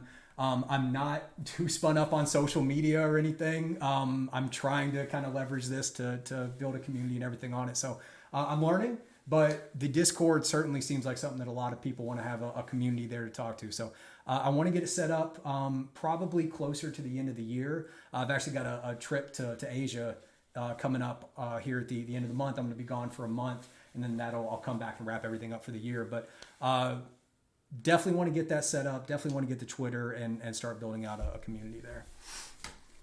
Yeah, a lot of, I'll tell you, they don't tell you when you do this YouTube and Twitch and everything, it is an insane amount of work. They do not I had never given enough credit to the people that do this. You know, is it like, I always thought like, I could just get up there and hit record and it'll be totally fine. No, there is a ton of stuff off the scenes, technical stuff that you have to do, getting all those, maintaining the Discord, maintaining all those different systems. It is a wild amount of work. So I have the utmost respect for anybody that makes a living doing any type of streaming or social media stuff. Okay, so once again, DOM-based testing here. Also, let's come back over. We've got two others down here. We got sign in with Google, sign in with Office 365. So what those are, we're gonna move past the database checking. This is where I might poking around with some IAM vulnerabilities here. You know, we already saw SAML. These two on the bottom, these are OAuth. OAuth is, oh, thank you so much, Marsh. I'm so glad, Marsh. I'm really, really glad. I'm certainly don't think I'm a legend, but it's, you know, I really, really appreciate that they're helpful, you know, and I appreciate everybody hanging out. So thank you. Yeah, like I said, coffee is needed. In fact, I might hit pause here for a second, run down and refresh the cup. But okay, so when you see anything that says sign in with Google, sign in with Office 365 like these, this is not single sign-on. This is OAuth. So single sign-on, you're going to, now these may be both, just to be clear, but typically, let's just think about them separately because the penetration testing methodology is completely separate. But signing in with Google, you'll see this a lot, right? You click on it and then I'm sure it'll take you over to Google's login. Yep, and we can put in whatever we want here. It'll authenticate us with Google. The other one is Microsoft, so Office 365. And once you're authenticated, the application that you're logging into here, Google will permit this application for a temporary amount of time to grab your data that's stored in Google and use it for their application. So they have established a trust relationship with a third party. Here we have with Google and with Microsoft. The more third parties they've established a trust relationship with, the more things can go wrong, because configuring this Google Auth implementation is probably going to be completely different than configuring this Office 365 implementation here. Yeah. Look, absolutely right. Typically they can be both. Especially, for Google everything. Again, for testing methodology, I approach these completely different when I see this, but absolutely, there's going to be some single sign-on stuff going on in the back end. It's a good, Marsh says it's a good sign because you've been focusing on DOM-based vulnerabilities. That is great. They are very, very prevalent, especially in any JavaScript-based applications. Marsh, one of my favorite combinations or exploit chains when you have a lot of DOM-based vulnerabilities like this, if you can get, even DOM-based cross-site scripting can be hard, but if you can get some type of prototype pollution through the DOM manipulation, and you can escalate that into a reflected cross-site scripting, you can, and potentially use that and combine it with a cross-site request forgery, that will allow you to bypass the same site lax cookie flags that they have on there and potentially do an authentication bypass. That's one of my favorite exploit chains to do for bug bounty. So, and I will certainly be looking for those here in this login portal. Prototype pollution. If you're not spun up on prototype pollutions, one of my favorite. You'd be shocked at how many JavaScript-based applications have client-side prototype pollution out there. But okay, so if we're going to test this, right, we are being sent to a third party. And we are coming back in the same way the single sign-on was. They've essentially granted us a token, but that token allows the application to grab data from there. So OAuth has its own workflow that you come in. I don't want to dig in too much with it, but I will show just for anybody that hasn't seen it. I have on my GitHub here. I come to my bug bounty notes, and in the vuln methodology, I think is the page. I wrote these so long ago. Yes, it is. I have a ton of detailed information on how exactly I do OAuth for code and or for a couple of the main different grant types here. Happy to answer any questions. Like I said, this is a whole other topic to go in and show this methodology, so I'm not going to dig into it today, but and also the Portswigger, right? Portswigger has a ton of other labs that you can come in and do, so if you want to actually see it in person here, you can go and test it out. And then obviously they have a solution here I'm not going to show, but a lot of these are going to be actually taking over somebody's account here. Late Nighter said there's a privacy issue when it's a HIPAA impacted app in allowing Google Auth that tracks the end user across the usage. What a great idea. Also choosing Google tools on HIPAA and not using the paid API versions as a public API. That's such an interesting idea. Yeah, so there are, going back to the header that we found, or not the header, sorry. Where were we at? Right, JS Miner came back and it found this Bugsnag API key. I mentioned this earlier. This is not a vulnerability. This is an API key that is meant to be stored in there that just basically ties it back. It's taking snapshots of the DOM and it's going to be taking like metric data and stuff. Late Nighter just called out an absolutely phenomenal way to show impact on a bug bounty program by understanding the needs of the company and specifically their compliances. And this is something that I see missed a lot with bug bounty researchers is they don't do research on things like compliance and you know, maybe don't understand like the full scope of what that company can be concerned with. As somebody who runs a bug bounty program and a security program, I can tell you compliance is always top of mind. Now, what Late Nighter is talking about specifically there, HIPAA is a medical, it's actually a law, right? And actually, this is a pet peeve of mine. HIPAA is not a compliance. You don't get HIPAA compliant. It's not like PCI DSS or something with DFARS or DISA where you've got to come in and have a NIST audit or anything like that. HIPAA is a law that must be adhered to, and there's a security and a privacy rule that are built into that. So a company, if they fail to maintain these HIPAA requirements, I was hoping to find something here, yeah, like a summary of the security rule and everything. I probably got something on my site too, because we actually do gap analysis based on the NIST 853 controls for customers. But here we go, privacy and security rule.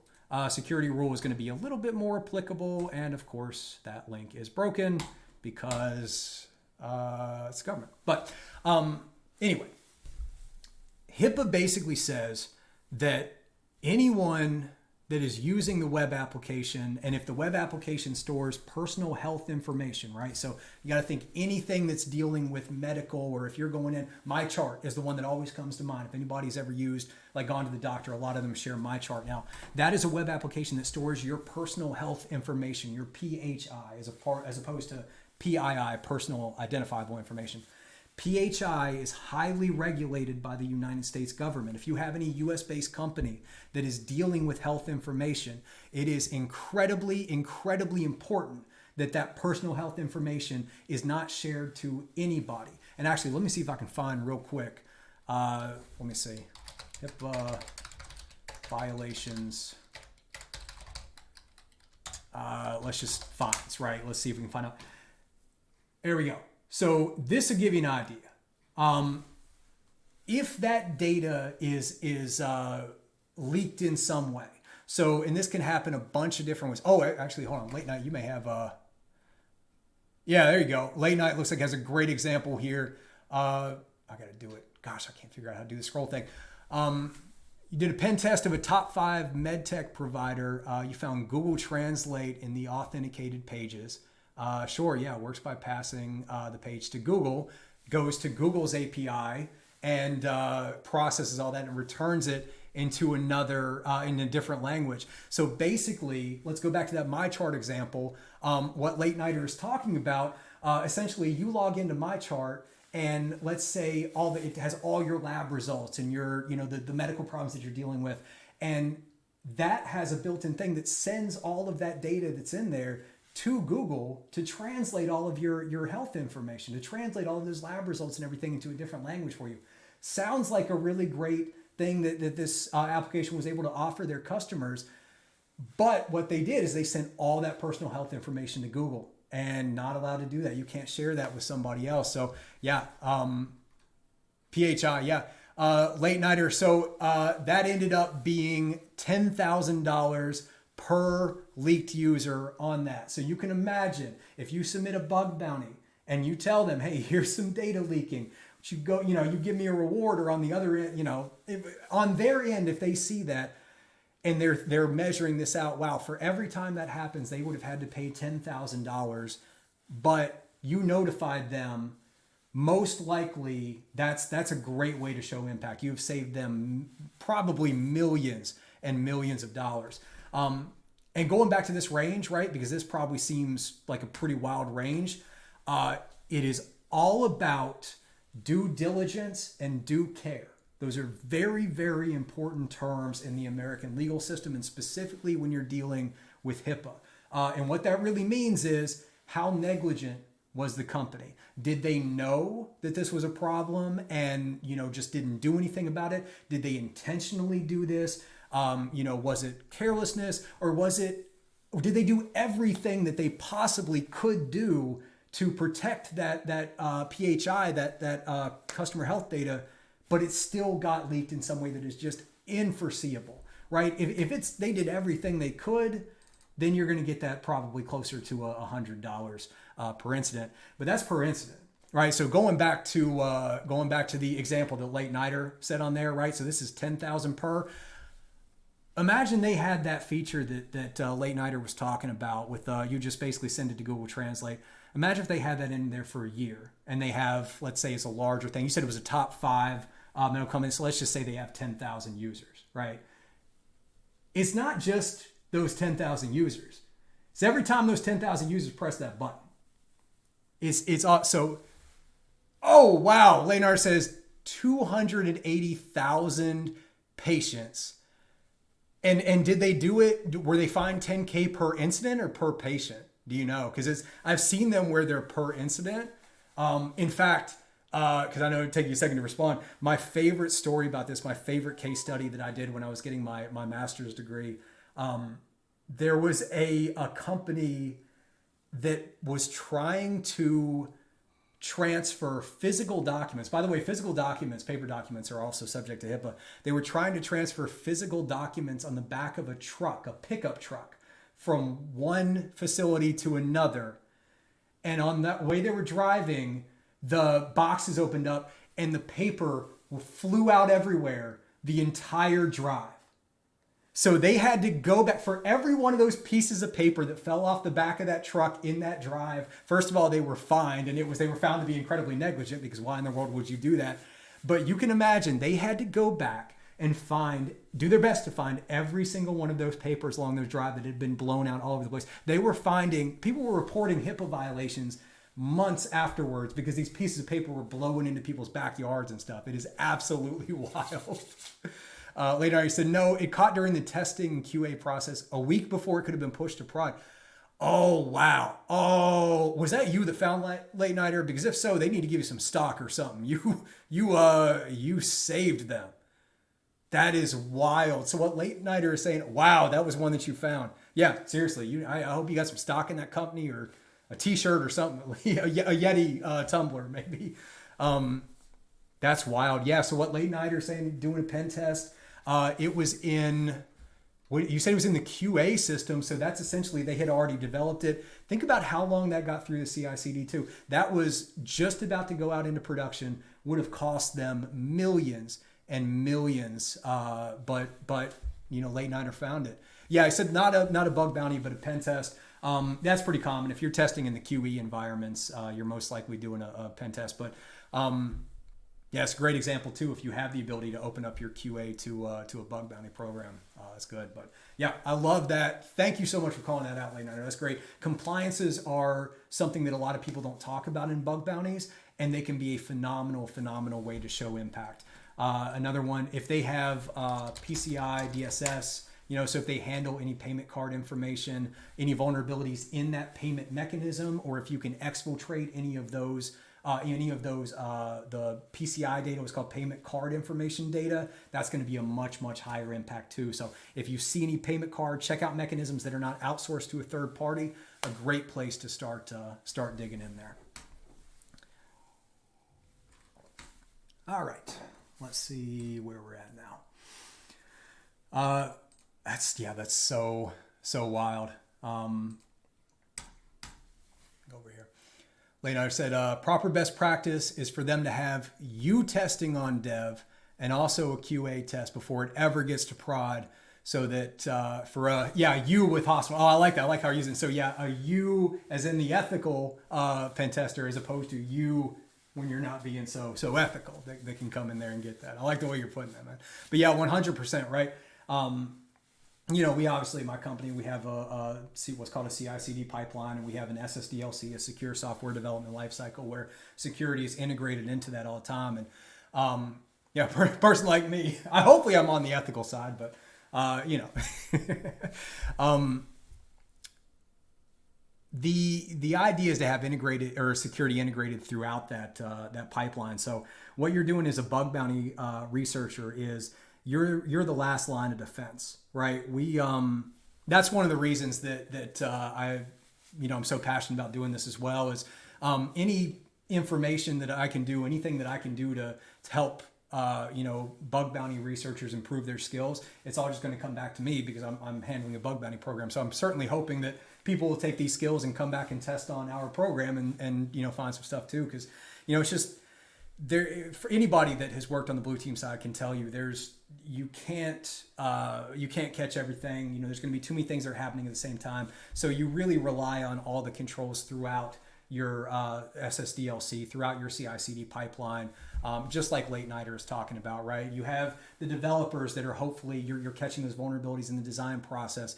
You've got a DAS scanner and a SAS scanner, and everything's going to be catching it. So as a bug bounty researcher, you're their last line of defense to where you can come in and find those ones that are being missed everywhere else. And that's a good thing to think about when you're doing bug bounty research, because a lot of these simplest things, if a vulnerability can be found with just a simple check, they likely would have found it.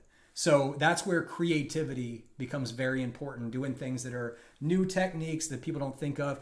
You need to outsmart their entire security team. All of the work that they have done. They've got an entire company that you're targeting that has tons of resources and brain power and everything going into trying to stop you from getting a valid bug bounty.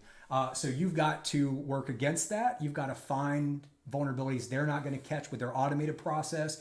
That's why logic vulnerabilities are great when you're looking at this type of stuff. But just keep that in mind when you're just throwing cross-site scripting payloads and everything out there, especially if you're just starting. The unfortunate truth is, if like nuclei, unless you're building your own nuclei templates, they're probably not going to find anything.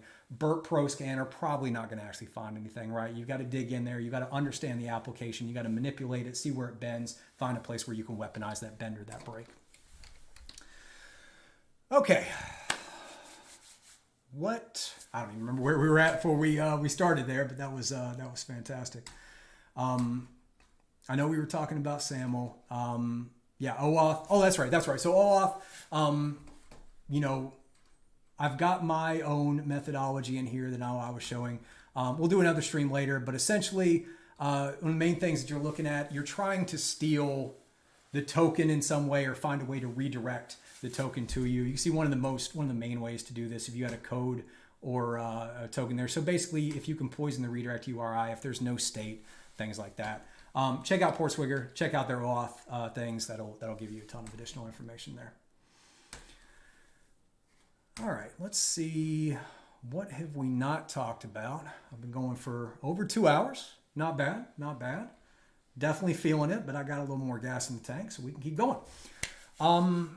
I don't know if there's much else we want to talk about with client-side vulnerabilities. I feel like I've gone through several of them, and I don't know if there's any specific server-side vulnerabilities I want to talk about. For the post messages here, I honestly don't do a bunch of testing for this for bug bounty programs. I don't know if anybody finds a lot of success with it. Definitely something we can do. Let's just see if anything pops up with activity.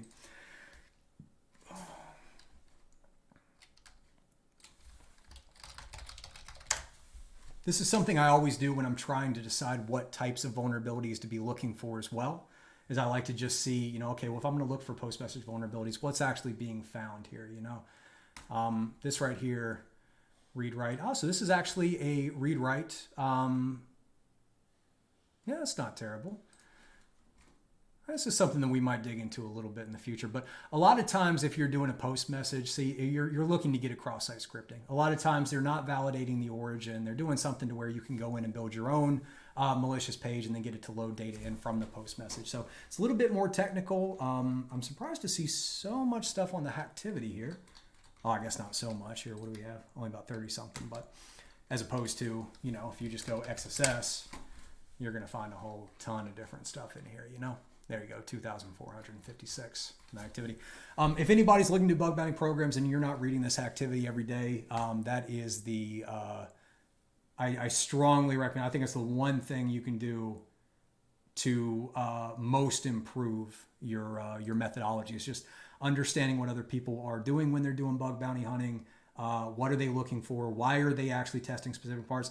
You really got to be able to answer that question. Is an endpoint or an attack vector something worth my time? Right? That's the skill that's probably one of the most valuable when it comes to bug bounty hunting. Late Nighter, you said that was the Google issue. Oh, the one that we were looking at. The post message thing there, was that actually how it is delivered? Is that what you mean?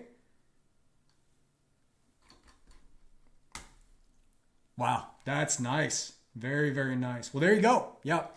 So post messages, ultimately, I think about them very similar to cross-site scripting. I think about them as an additional attack vector to cross-site scripting with some extra hurdles to jump over. But where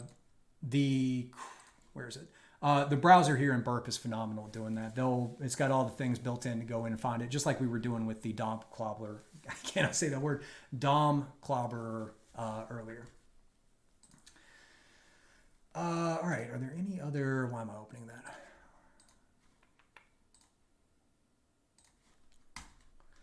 Some of the other ones. Dangling markup, we can dig into this at some point, but it's very similar to a more complex cross-site scripting or HTML injection. Ultimately, trying to inject some type of HTML or JavaScript functionality, so the same type of thing here. I think the last thing that we really have to do for the client-side testing, we've looked a little bit for insecure data storage and stuff, but let's go through and just see if we can find any information that we think should not be stored somewhere that they're storing it. And I mentioned earlier, the first place I'm going to look is all through here. Yeah, so this is just taking it directly from the client-side JavaScript, and we can see what that actually looks like. This is the JS Miner extension right here.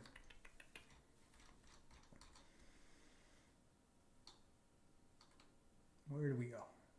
Can't even read right now. There we go. JS Miner. If you want to get it installed, it's a passive scanner for the most part. It's got some active stuff that it'll go through and capture a lot of these while you're doing a scan.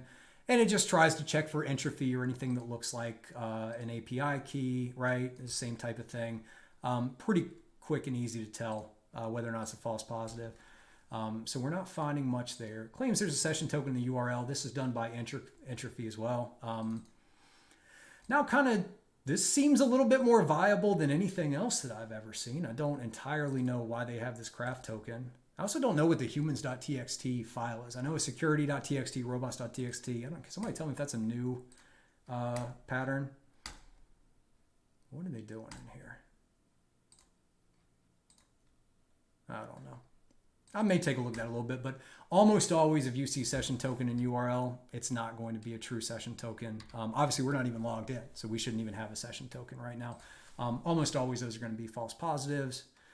Do we see anything else? Right, they're claiming a credit card number. That ain't a credit card number. You can imagine a very simple regex there. Now we have some basic emails. A lot of these look like they're just examples. There's probably some JavaScript that loads documentation that shows how to get all this set up, and that's where it's pulling these off of. Marsh asked, how do you hunt for request and response smuggling? Yeah, that is a whole can of worms. I mean, the simplest way to answer that question is, and actually I do have my methodology on here as well, although I don't know if I have a ton of stuff. Where is it? Oh, yeah. Okay. So I just have the very basic steps here that you can do. A lot of the request smuggling, at least like actually testing and finding whether or not it exists, can be done through Burp Suite. Marsh, if you haven't looked at all the stuff by James Kettle, this is his research, right? So anything you can find with James Kettle, him right here, I would definitely recommend following all of this. Oh, you found with it says a human token is set by a process where there is a human test, i.e. bot detection, and can be easily manipulated by injection if they have you. Oh, thank you. I appreciate that. If they have my skills. There's a lot of people with much better skills than I do, trust me. But interesting. Okay, so that is part of a manual process. So that absolutely could be an option for injection. I forget exactly where they saw that, but very cool. Thank you, Leonardo. Marsh, like I said, anything by James Kettle is going to help. They've got a lot of methodologies here, but honestly, since Burp does most of the work, first of all, HTTP request smuggling is that's going to be happening. Let's start here. For anybody who doesn't know, what's actually happening is you are desynchronizing the front end and the back end. So essentially the front end of the application, the load balancer or something else that's accepting all the requests, it processes, either processes or doesn't process chunked requests where you can do multiple HTTP requests into a single one. And then it sends it to the back end where some service or system processes it in a different way. So for the most part, Marsh, you can do your testing by just coming to any one of the endpoints and coming down to extensions, HTTP request smuggler, and then I just typically do launch all scans. You could certainly just come to a smuggle probe right here if you want to do it fairly quickly. And I actually haven't tested this yet, so we can go and run that. Hopefully it won't overload my system, but that's going to go through and do a lot of your main probes, and then it will tell you over here if it's vulnerable. I start by just doing one endpoint because most likely if one piece of the application is misconfigured and vulnerable, the entire application is going to be, because almost always that vulnerability is going to lie in a misconfiguration in the front end, not the back end, at least in the ones that I've seen out in the wild.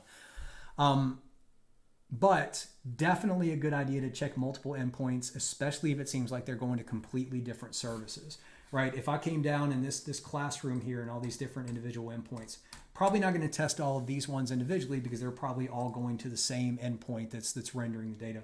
But something that's, let's say the blog has a completely different technology stack and looks like it's just a different application housed under the same endpoint, that's definitely an opportunity for HTTP request smuggling. But I let the automated system do it here. You can certainly go in and do it manual by just setting it to a chunked request and see if it accepts it or not, or see if you get any inconsistencies.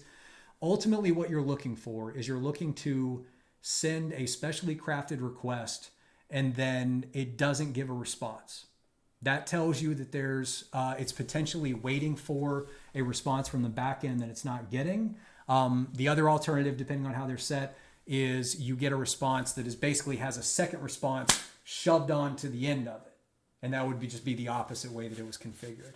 I was kind of hoping we get some type of a false positive finding here, but Marsh, hopefully that helps. Once you have a finding, if you come over here, it's pretty simple to go in and actually test.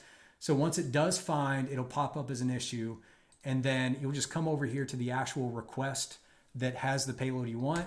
You'll right click, go to extensions, HTTP request smuggler, and you'll have an option down here to build a payload on it. You'll have different options if it's actually a finding from there. So that will send it to Turbo Intruder, and that's where you can actually start to build your payload. Okay, I know I was, where was I at here? Oh yeah, seeing if there's any data that's stored in here. Oh, I'm glad. Very glad it helped, Marsh.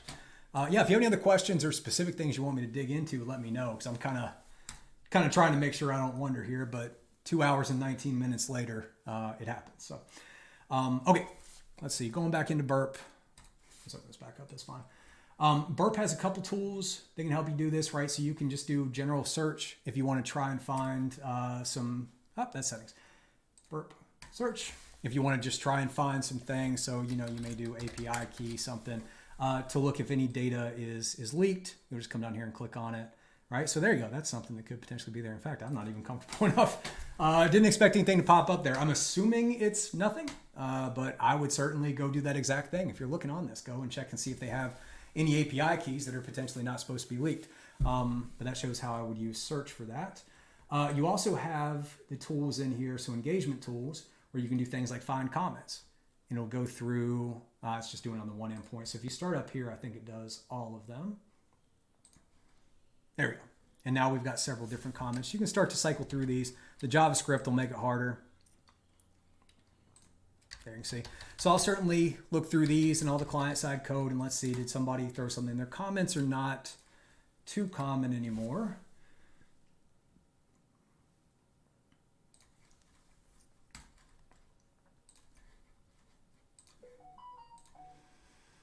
Yep, we can also come in and look at what other, are we looking for any internal services in here with the references? Sometimes you'll see that it'll make API endpoints to, if there's, especially if it's IP based. If you can find any of these, they're making a call to like an IP, it looks like an internal IP. So hopefully it's like a 10.0.0.3 or something, you could potentially use that to do testing on server-side request forgery. I'm always keeping an eye out for any internal service that is listed in here, but I can't connect to externally. I'm going to put that to the side. And then if I find anything where I can get an interaction with collaborator, boom, I'm dropping that in. If you can talk to my collaborator, I'm hoping you can talk to that as well. Then I've got a server-side request forgery, which is always a good one. And then there's also just the analyze target in here, which is great, right? So we can come in and see what are the different parameters that we have to play with there. What are our static URLs? We can get an idea. So we've got that craft token that we saw that we were looking at, and Late Nighter mentioned is actually used from that human.txt, so it can potentially be injected. So I'm 100% going to go back and do some testing on that. MTime. It's kind of interesting. But this is a great way to come in and find specific parameters that you think are good targets. Right here, of course, URL. Always test a URL for server-side request forgery. We've already done this, I believe, but send it to a repeater. Right, grab this, right click, insert collaborator payload, send that, and we'll wait and see. Yeah, we did that much earlier in the stream there, but definitely looking for that. Okay, what are some of the ways? Let's come to the browser and let's look at how we can potentially,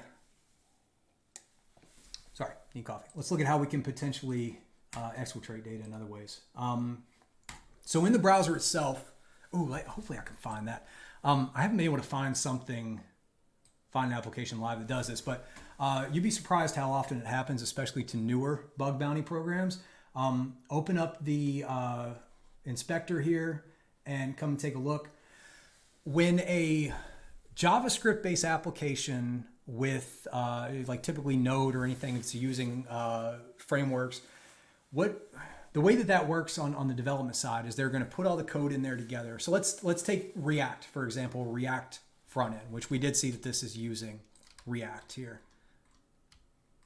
I think. Do we not? Oh, there we go. Okay. I'm not losing it.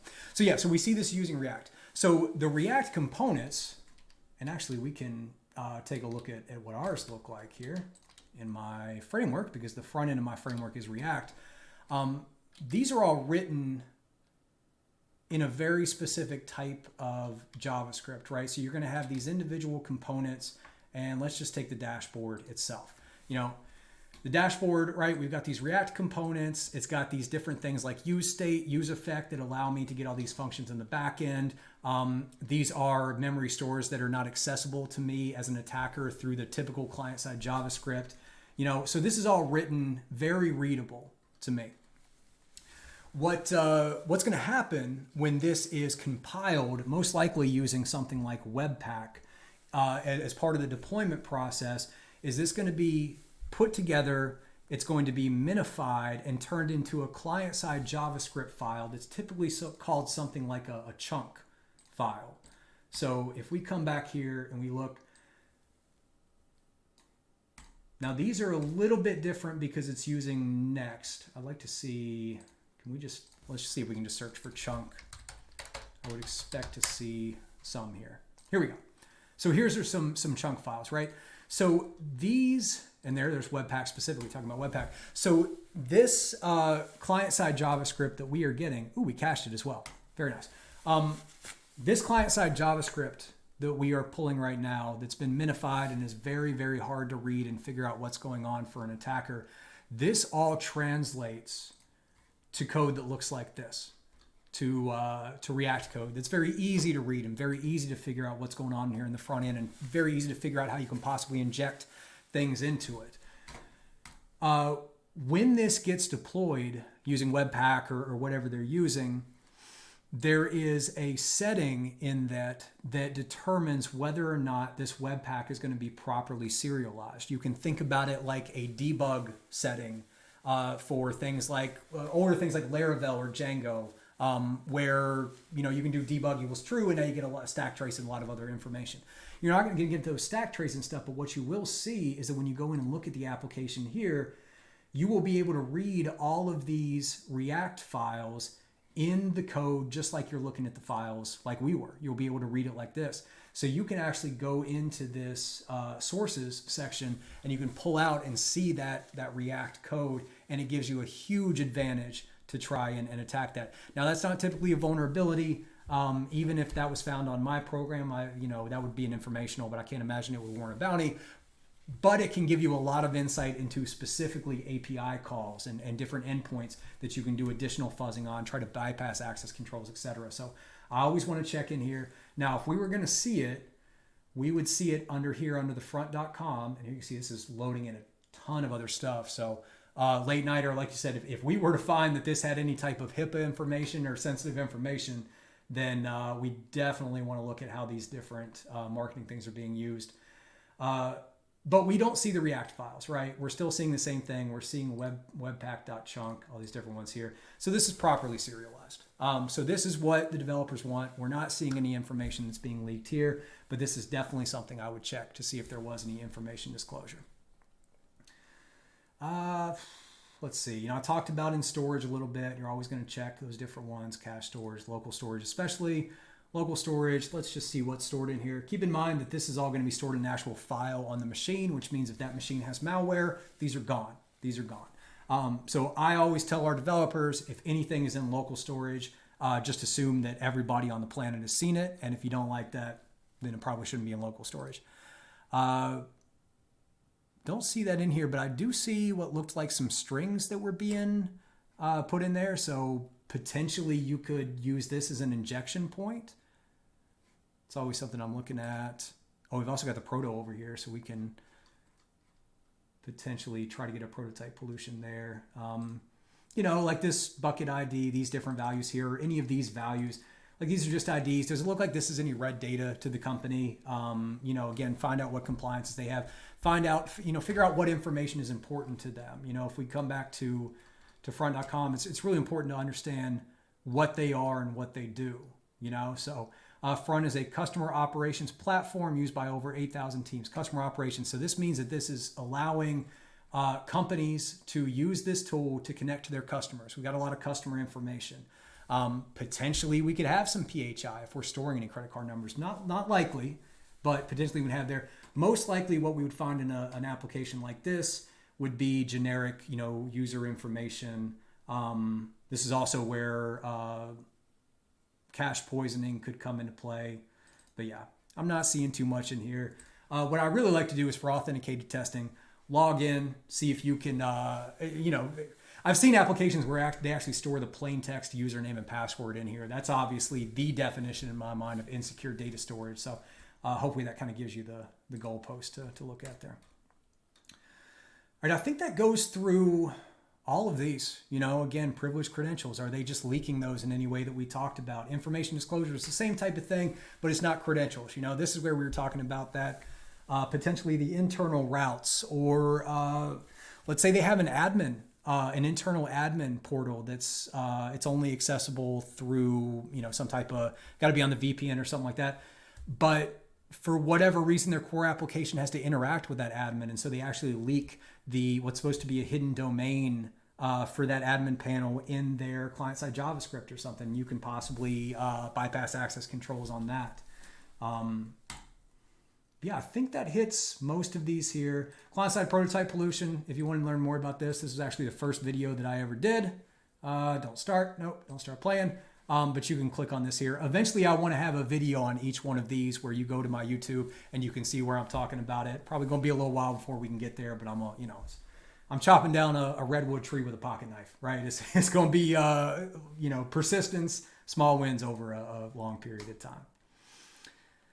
Yeah, hopefully that covers most things with the client side testing, which is the vast majority of. Hey, I like that, Mary. That's yeah. You know, I'm originally from West Virginia, grew up in North Carolina, so we got a bunch of those little sayings and stuff that, you know, since I've been saying that since I was knee high to a grasshopper, you know. Oh, I'm a dork. Okay, server side code based testing. We talked about a few of these. Let me just think if there's any other ones that are really good for unauthenticated testing. Again, command injection, code injection here as well. By the way, I've got a video coming up talking about the two of these and the differences between them, because I noticed that a lot of engineers, when they're starting, kind of get them confused, and the attack methodology is actually completely different. But just as a spoiler to that, so everybody can keep this in your mind, command injection, as I showed earlier in the stream, you're injecting, you're basically, your user controlled input is being dropped down onto the server to use on some type of server command. So typically you would think of like a bash script or a bash command that it's being appended to. A code injection, on the other hand, a code injection is probably going to have about the same outcome, but that's executing within the application. It's not happening on the server itself. So you're injecting code for the code base that runs there. So, and that's typically with like an eval, as opposed to command injection is more like a sub-process or an exec sync or something like that, right? Where it's dropping into the server. A code injection might be where you have a calculator written in Python that, you know, you can enter any type of dynamic equation and it'll come and it'll calculate that through eval, right? I can't go and inject curl, you know, and a URL into that, because it's going to go and it's going to try to run that as Python. It's going to say, well, that's not Python. I can't. So it's just going to error out. But if I know that the request library is loaded up in there, and I can go request.get, now all of a sudden I can get the same output, which is the same impact, which is I'm forcing them to do an HTTP request they didn't intend to, but now it's coming from the application and not the server itself. So anyway, I digress.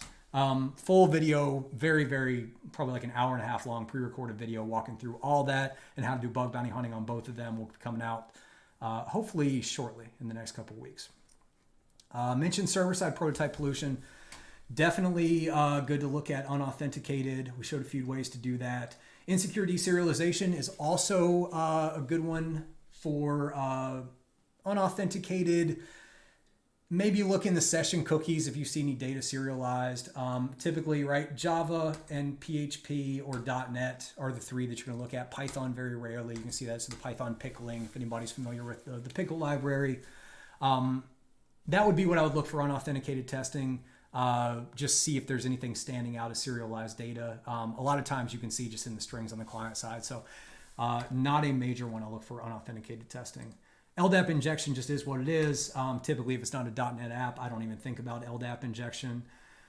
Server-side request forgery, definitely one that you would do for non-authenticated testing. You know, we talked about going back to that target analyzer. You know, we see, come in here, take a look at the parameters. If you say URL, if you see, you know, site anywhere that looks like it's possibly an endpoint or a domain or a URL, go in and drop a collaborator instance. You can possibly get a server-side request forgery. By the way, server-side request forgery is really interesting. Going back to command injection and code injection, any vulnerability that you can get a remote code execution, you can later create a server-side request forgery through that remote code execution. So just like we were talking about, using curl or using the request library in order to get the impact of a server-side request forgery.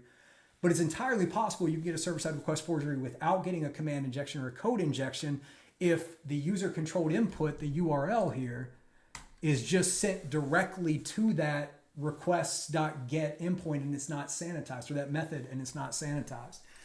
So it's just really interesting to kind of dig into and understand the nuances of these, because it'll change how you test. You know, now if you're looking at a server-side request forgery, you're thinking, okay, the only way that this is going to occur programmatically is if my user-controlled input, whatever this URL is just being dropped directly into this request method.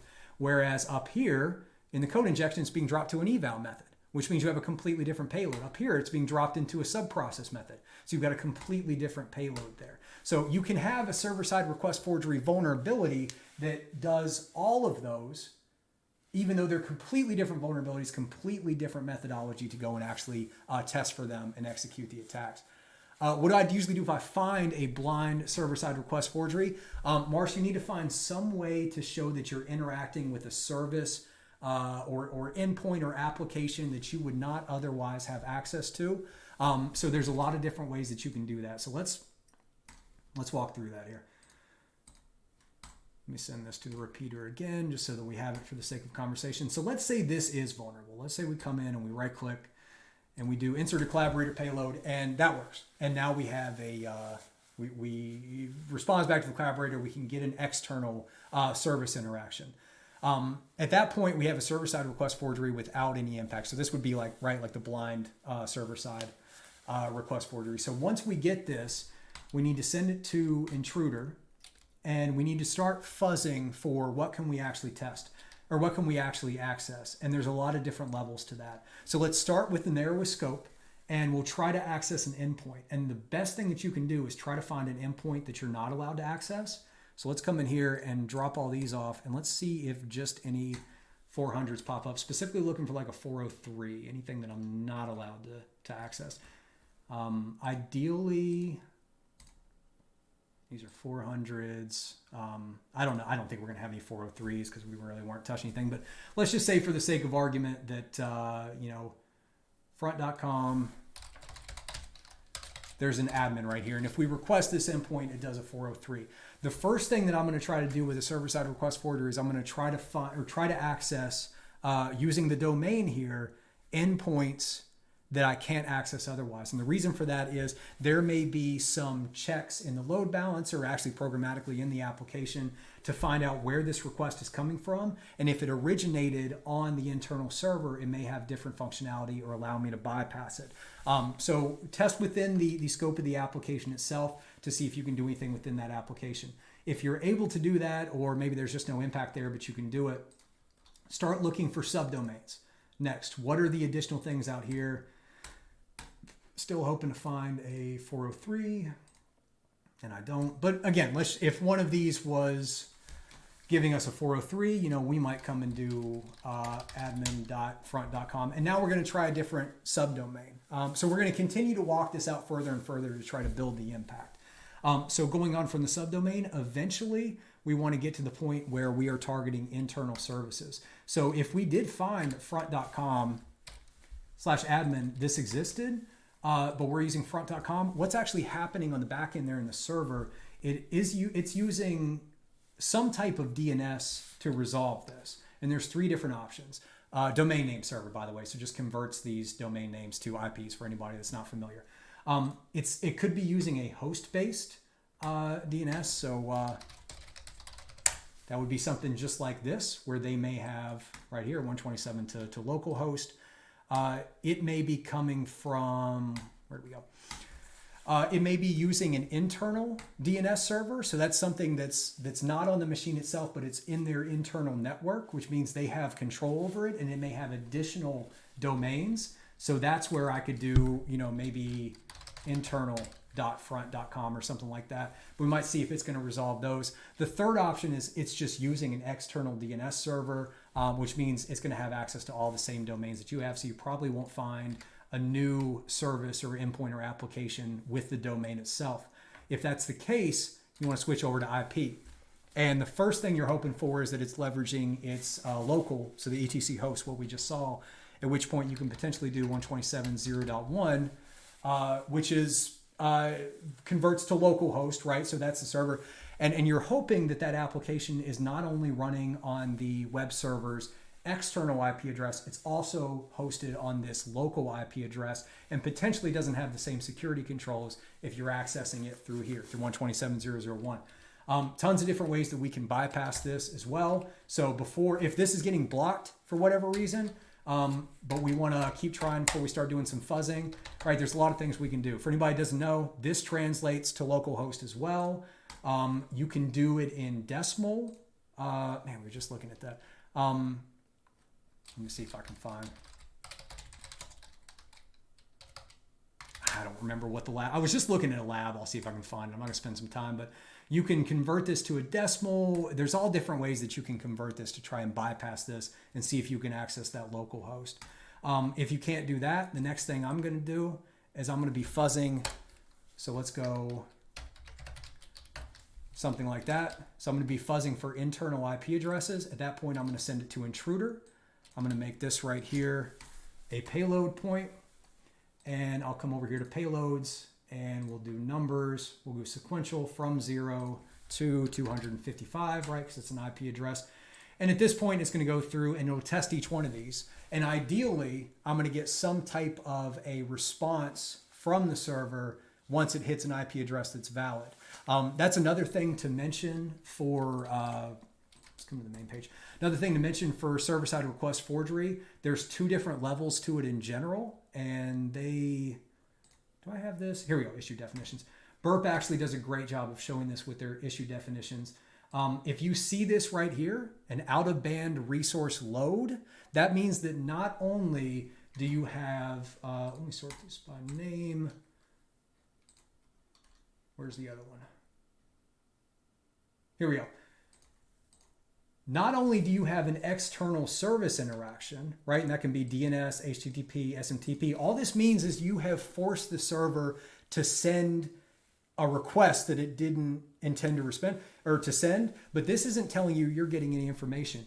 If you can get the, now I've got to go and find it again because it's moving around on me. If you can get this out of band resource load, this means that not only is it sending the request, but it's also packaging up that request and using that vulnerability basically as a proxy to deliver that back to you. So if you're fuzzing for internal services like this, your best case scenario is that it is an external resource load as opposed to just a service interaction, which means it will make a GET request to an application hosted at this URL. It will take that response and it will send it back, and that's how you can use it. So a lot of different ways that you can weaponize it. My other recommendation is if you come on here to my methodology page, these goals should summarize in much less detail a lot of the things that I talked about. So if you just need a general reference and you found an external interaction, so I would come over here and say, all right, well, let's see. Let's try to access some internal services to extract sensitive information. Let's see if we can scan and enumerate some additional things, right? So that's where you can use an intruder. But that's typically how I go back and forth. Hopefully that's helpful. Let me know if you want me to dig into any specific things. I'm kind of just doing brain dumps here. I'm running on what little coffee I have left, but that's great. Let me see if there's anything else. Server side, I want to make sure I go through in the stream. Let's see. Server side template injection. Sometimes you'll see that on unauthenticated pages. It's the same thing as client side template injection, but you're using just different libraries. Pretty easy to do fuzzing for those. File inclusion can happen. Very rare to see file uploads. And then WebSocket injection as well. WebSocket, sorry, just reading your thing there late night. I'll get that in a second.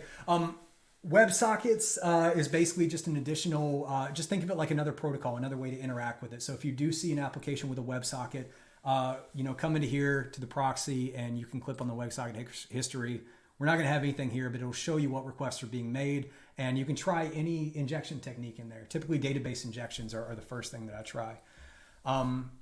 Late Nighter, you said, okay, if you need one on forging HTTP requests, endpoint and a bug bounty. Sorry, I got to read this, make sure I understand.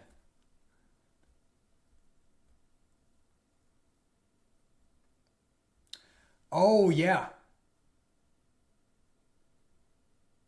Yeah, 100%. So Late Nighter's talking about if you're looking for HTTP requests, there are some standardized things like Swagger documents, Open API, where you can pull the JSON out there and you can start to, you can use those to identify a lot of different endpoints. I think am I understanding what you're saying specifically, Late Nighter? Sorry, I've been, like I said, I'm running on fumes here, so I may not be understanding exactly what you're saying there. But I certainly know that anytime you find Swagger documents, Swagger document is an API documentation standard that'll basically show here are the endpoints, here are the parameters they take, and that'll give you a really good idea very quickly. And there's actually a lot of automated tools where you can just deliver that JSON object, and it will hammer with a bunch of different tests and stuff. Another thing that you can do, very similar to that, Late Nighter, is I got to get back to where I had everything else here. Apply right there. Let's get it spun back out. let's see if we can find, so JS Miner will also pull out endpoints for you. So this right here has got some subdomains. Here are some dependencies. Ah, look here, wow.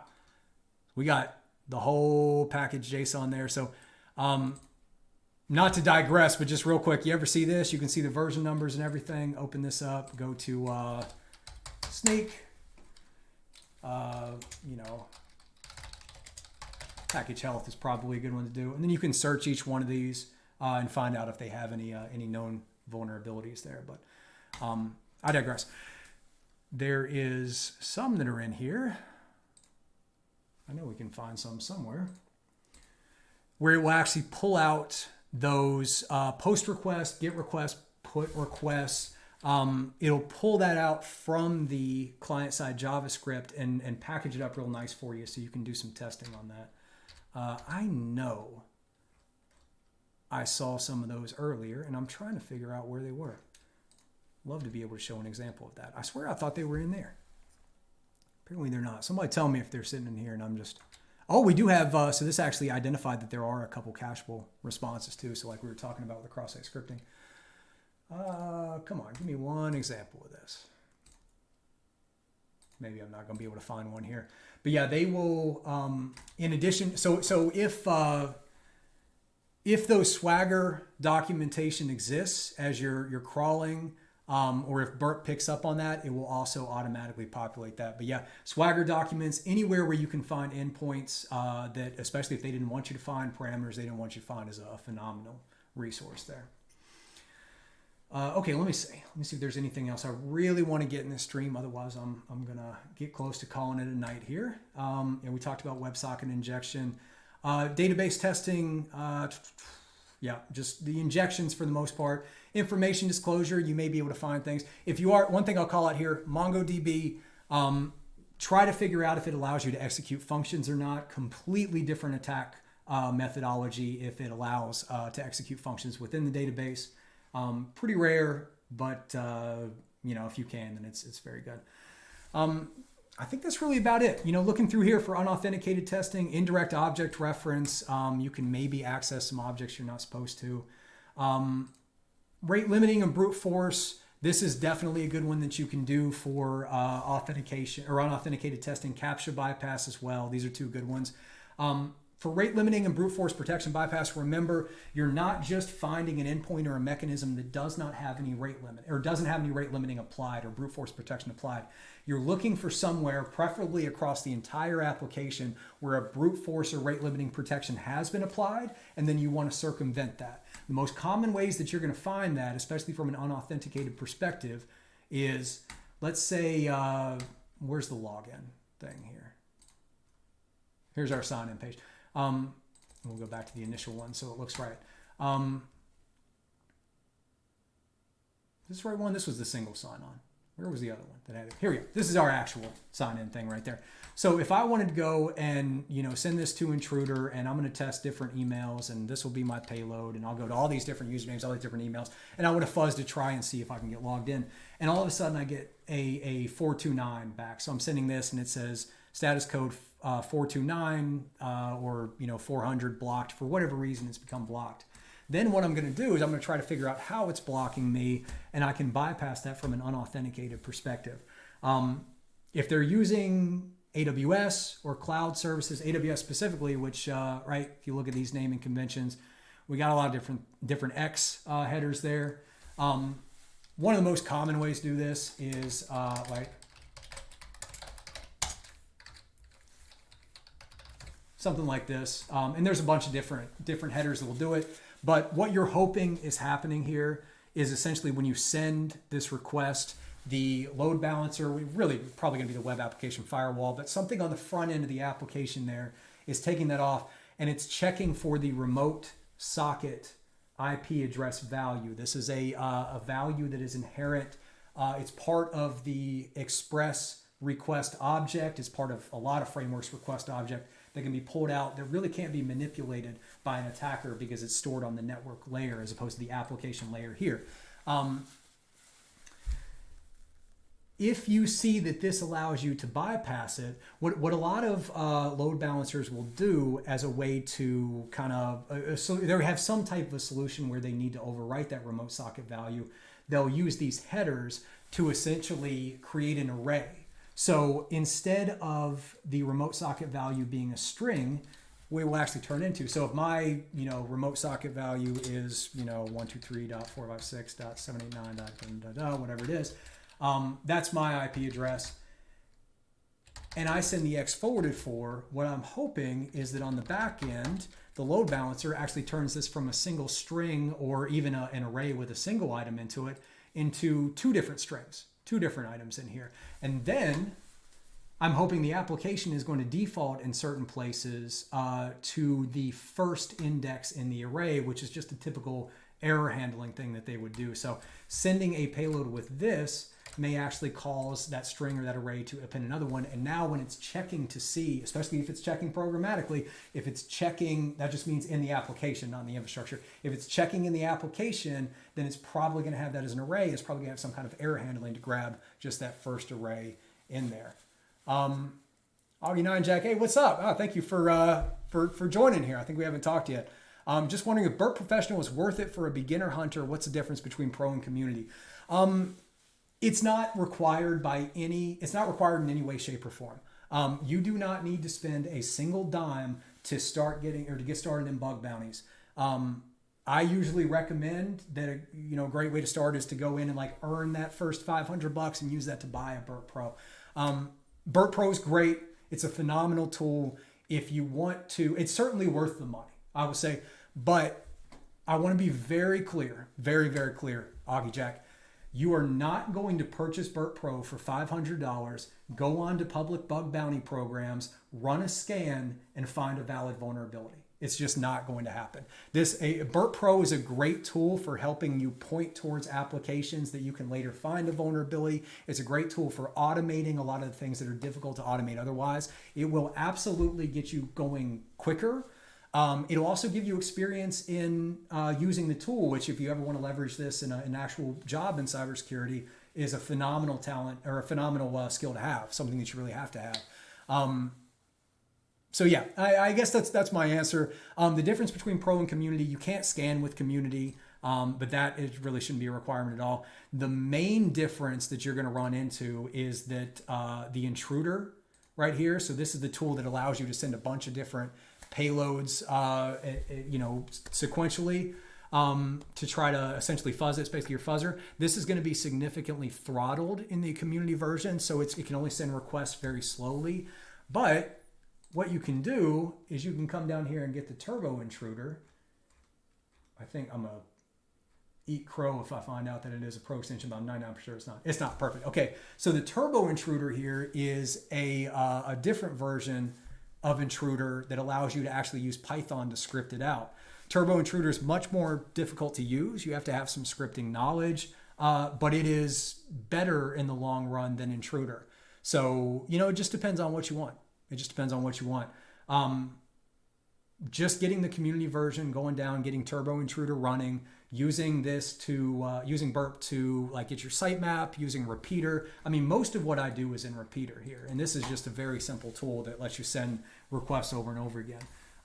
You'll be just fine with that. You can get started, but it's not a bad idea to purchase Pro as long as your expectation is not, I'm going to go run scans and find bugs. Yeah, of course, no problem at all. It says you've been slowly chipping away at Portswigger Web Academy about balancing being a student, hoping to bring in a bug on us. That's phenomenal. That's phenomenal. Yeah, if you want to share it too, I'd be super curious to know where you're going to school. Yeah, I definitely recommend doing both at the same time. You don't need, if you're just looking to kind of get used to the tool and everything, I would say don't buy it yet. I would say get the community version. Focus on indirect object references. Go watch everything that you can. I always advocate for her videos. I think they're phenomenal. Insider PhD, if you haven't seen her videos yet, she has a ton of great content on finding IDORs and getting started in bug bounties. We're going to see. There we go. Great stuff there. Yeah. Definitely recommend checking out her stuff. Focus on IDORs specifically. learn, read all the free public stuff that's out there. Keep trying. Read Hacktivity every day. Find one or two of these with an IDOR or something and go and do it. Oh, perfect. Yeah. Insider PhD, John Hammond, HomSec, all really phenomenal resources there. That's what I would do. I don't think, especially if you're just a student right now, you don't like need anything like really powerful. It's much more of kind of like a learning thing that you want to, start to dip your toe into. You definitely, I don't think you need it. I would recommend just focusing on the methodology, focusing on how to use the basics of the tool. And then I got to tell you, because this is what I did, if you force yourself to earn that first $500, and when you do, and when you buy that Burp Pro for the first time, you're going to feel like a champion. I promise. That's a good feeling when you get there. So if you're willing to kind of go that route, I promise it's a good feeling once it pays off. Mark said, do you test the hidden or disabled elements in a web page? They made a new extension that helps with that. I certainly take a look at that. I don't know. I wouldn't say that it's a major focus of mine. Interesting idea. So I assume that's going to be showing different endpoints and things on there. That's not something that I've specifically tested on, Mark. So really interesting idea. When you say they made a new extension, I wonder if that's Portswigger or somebody else. Says Zwink was a master of that kind of logic stuff, but his channel went down.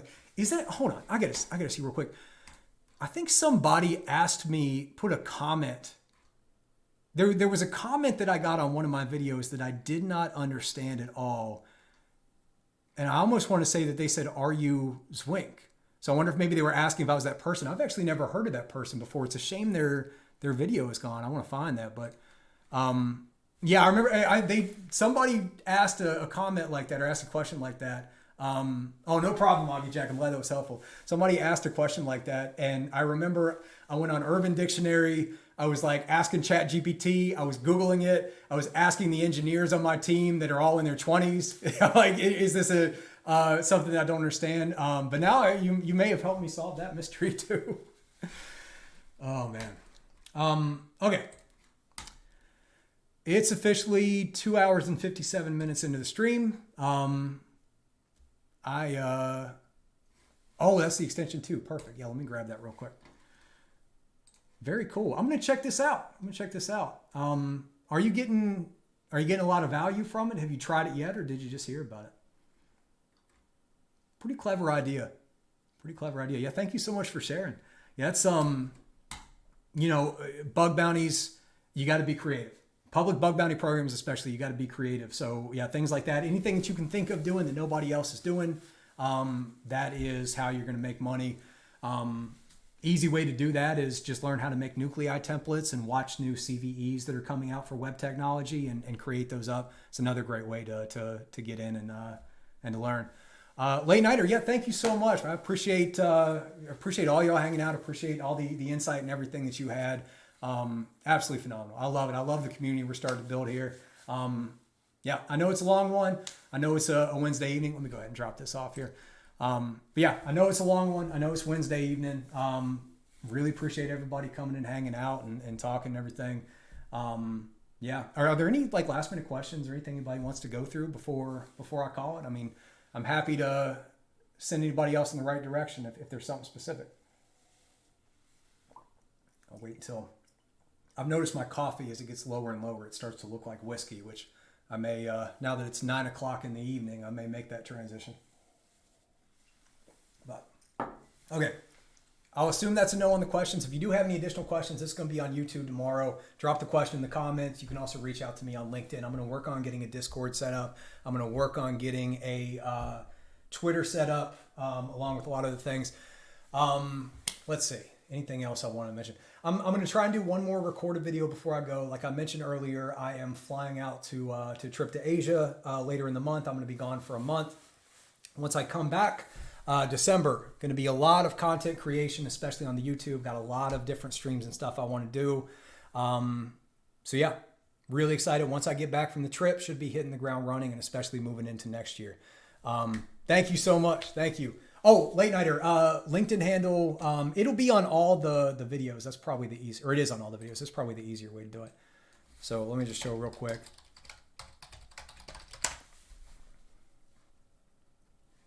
So if you come down and click on any of them, like this one, don't try to play, click down here.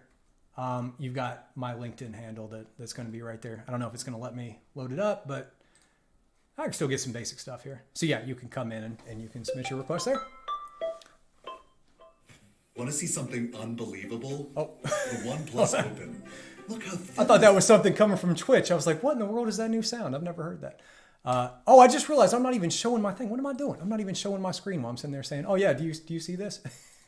Sorry. Yeah, open up my YouTube channel here. So Arson Live. If you click on any of the videos here, we're going to try and stop this one more time. Down here, and it has connect. You can click on that. It'll take you right to my my thing. Hey, T66, thank you so much for joining. Yeah, I saw you. I think you were my most recent follower once I started this too. So yeah, thank you so much for joining. I'm glad it was good. Yeah, anybody that wants to connect with me, go for it. I've got my GitHub here, tons of stuff on here. Hey, thank you so much for the follow, Augie Jack. Appreciate it.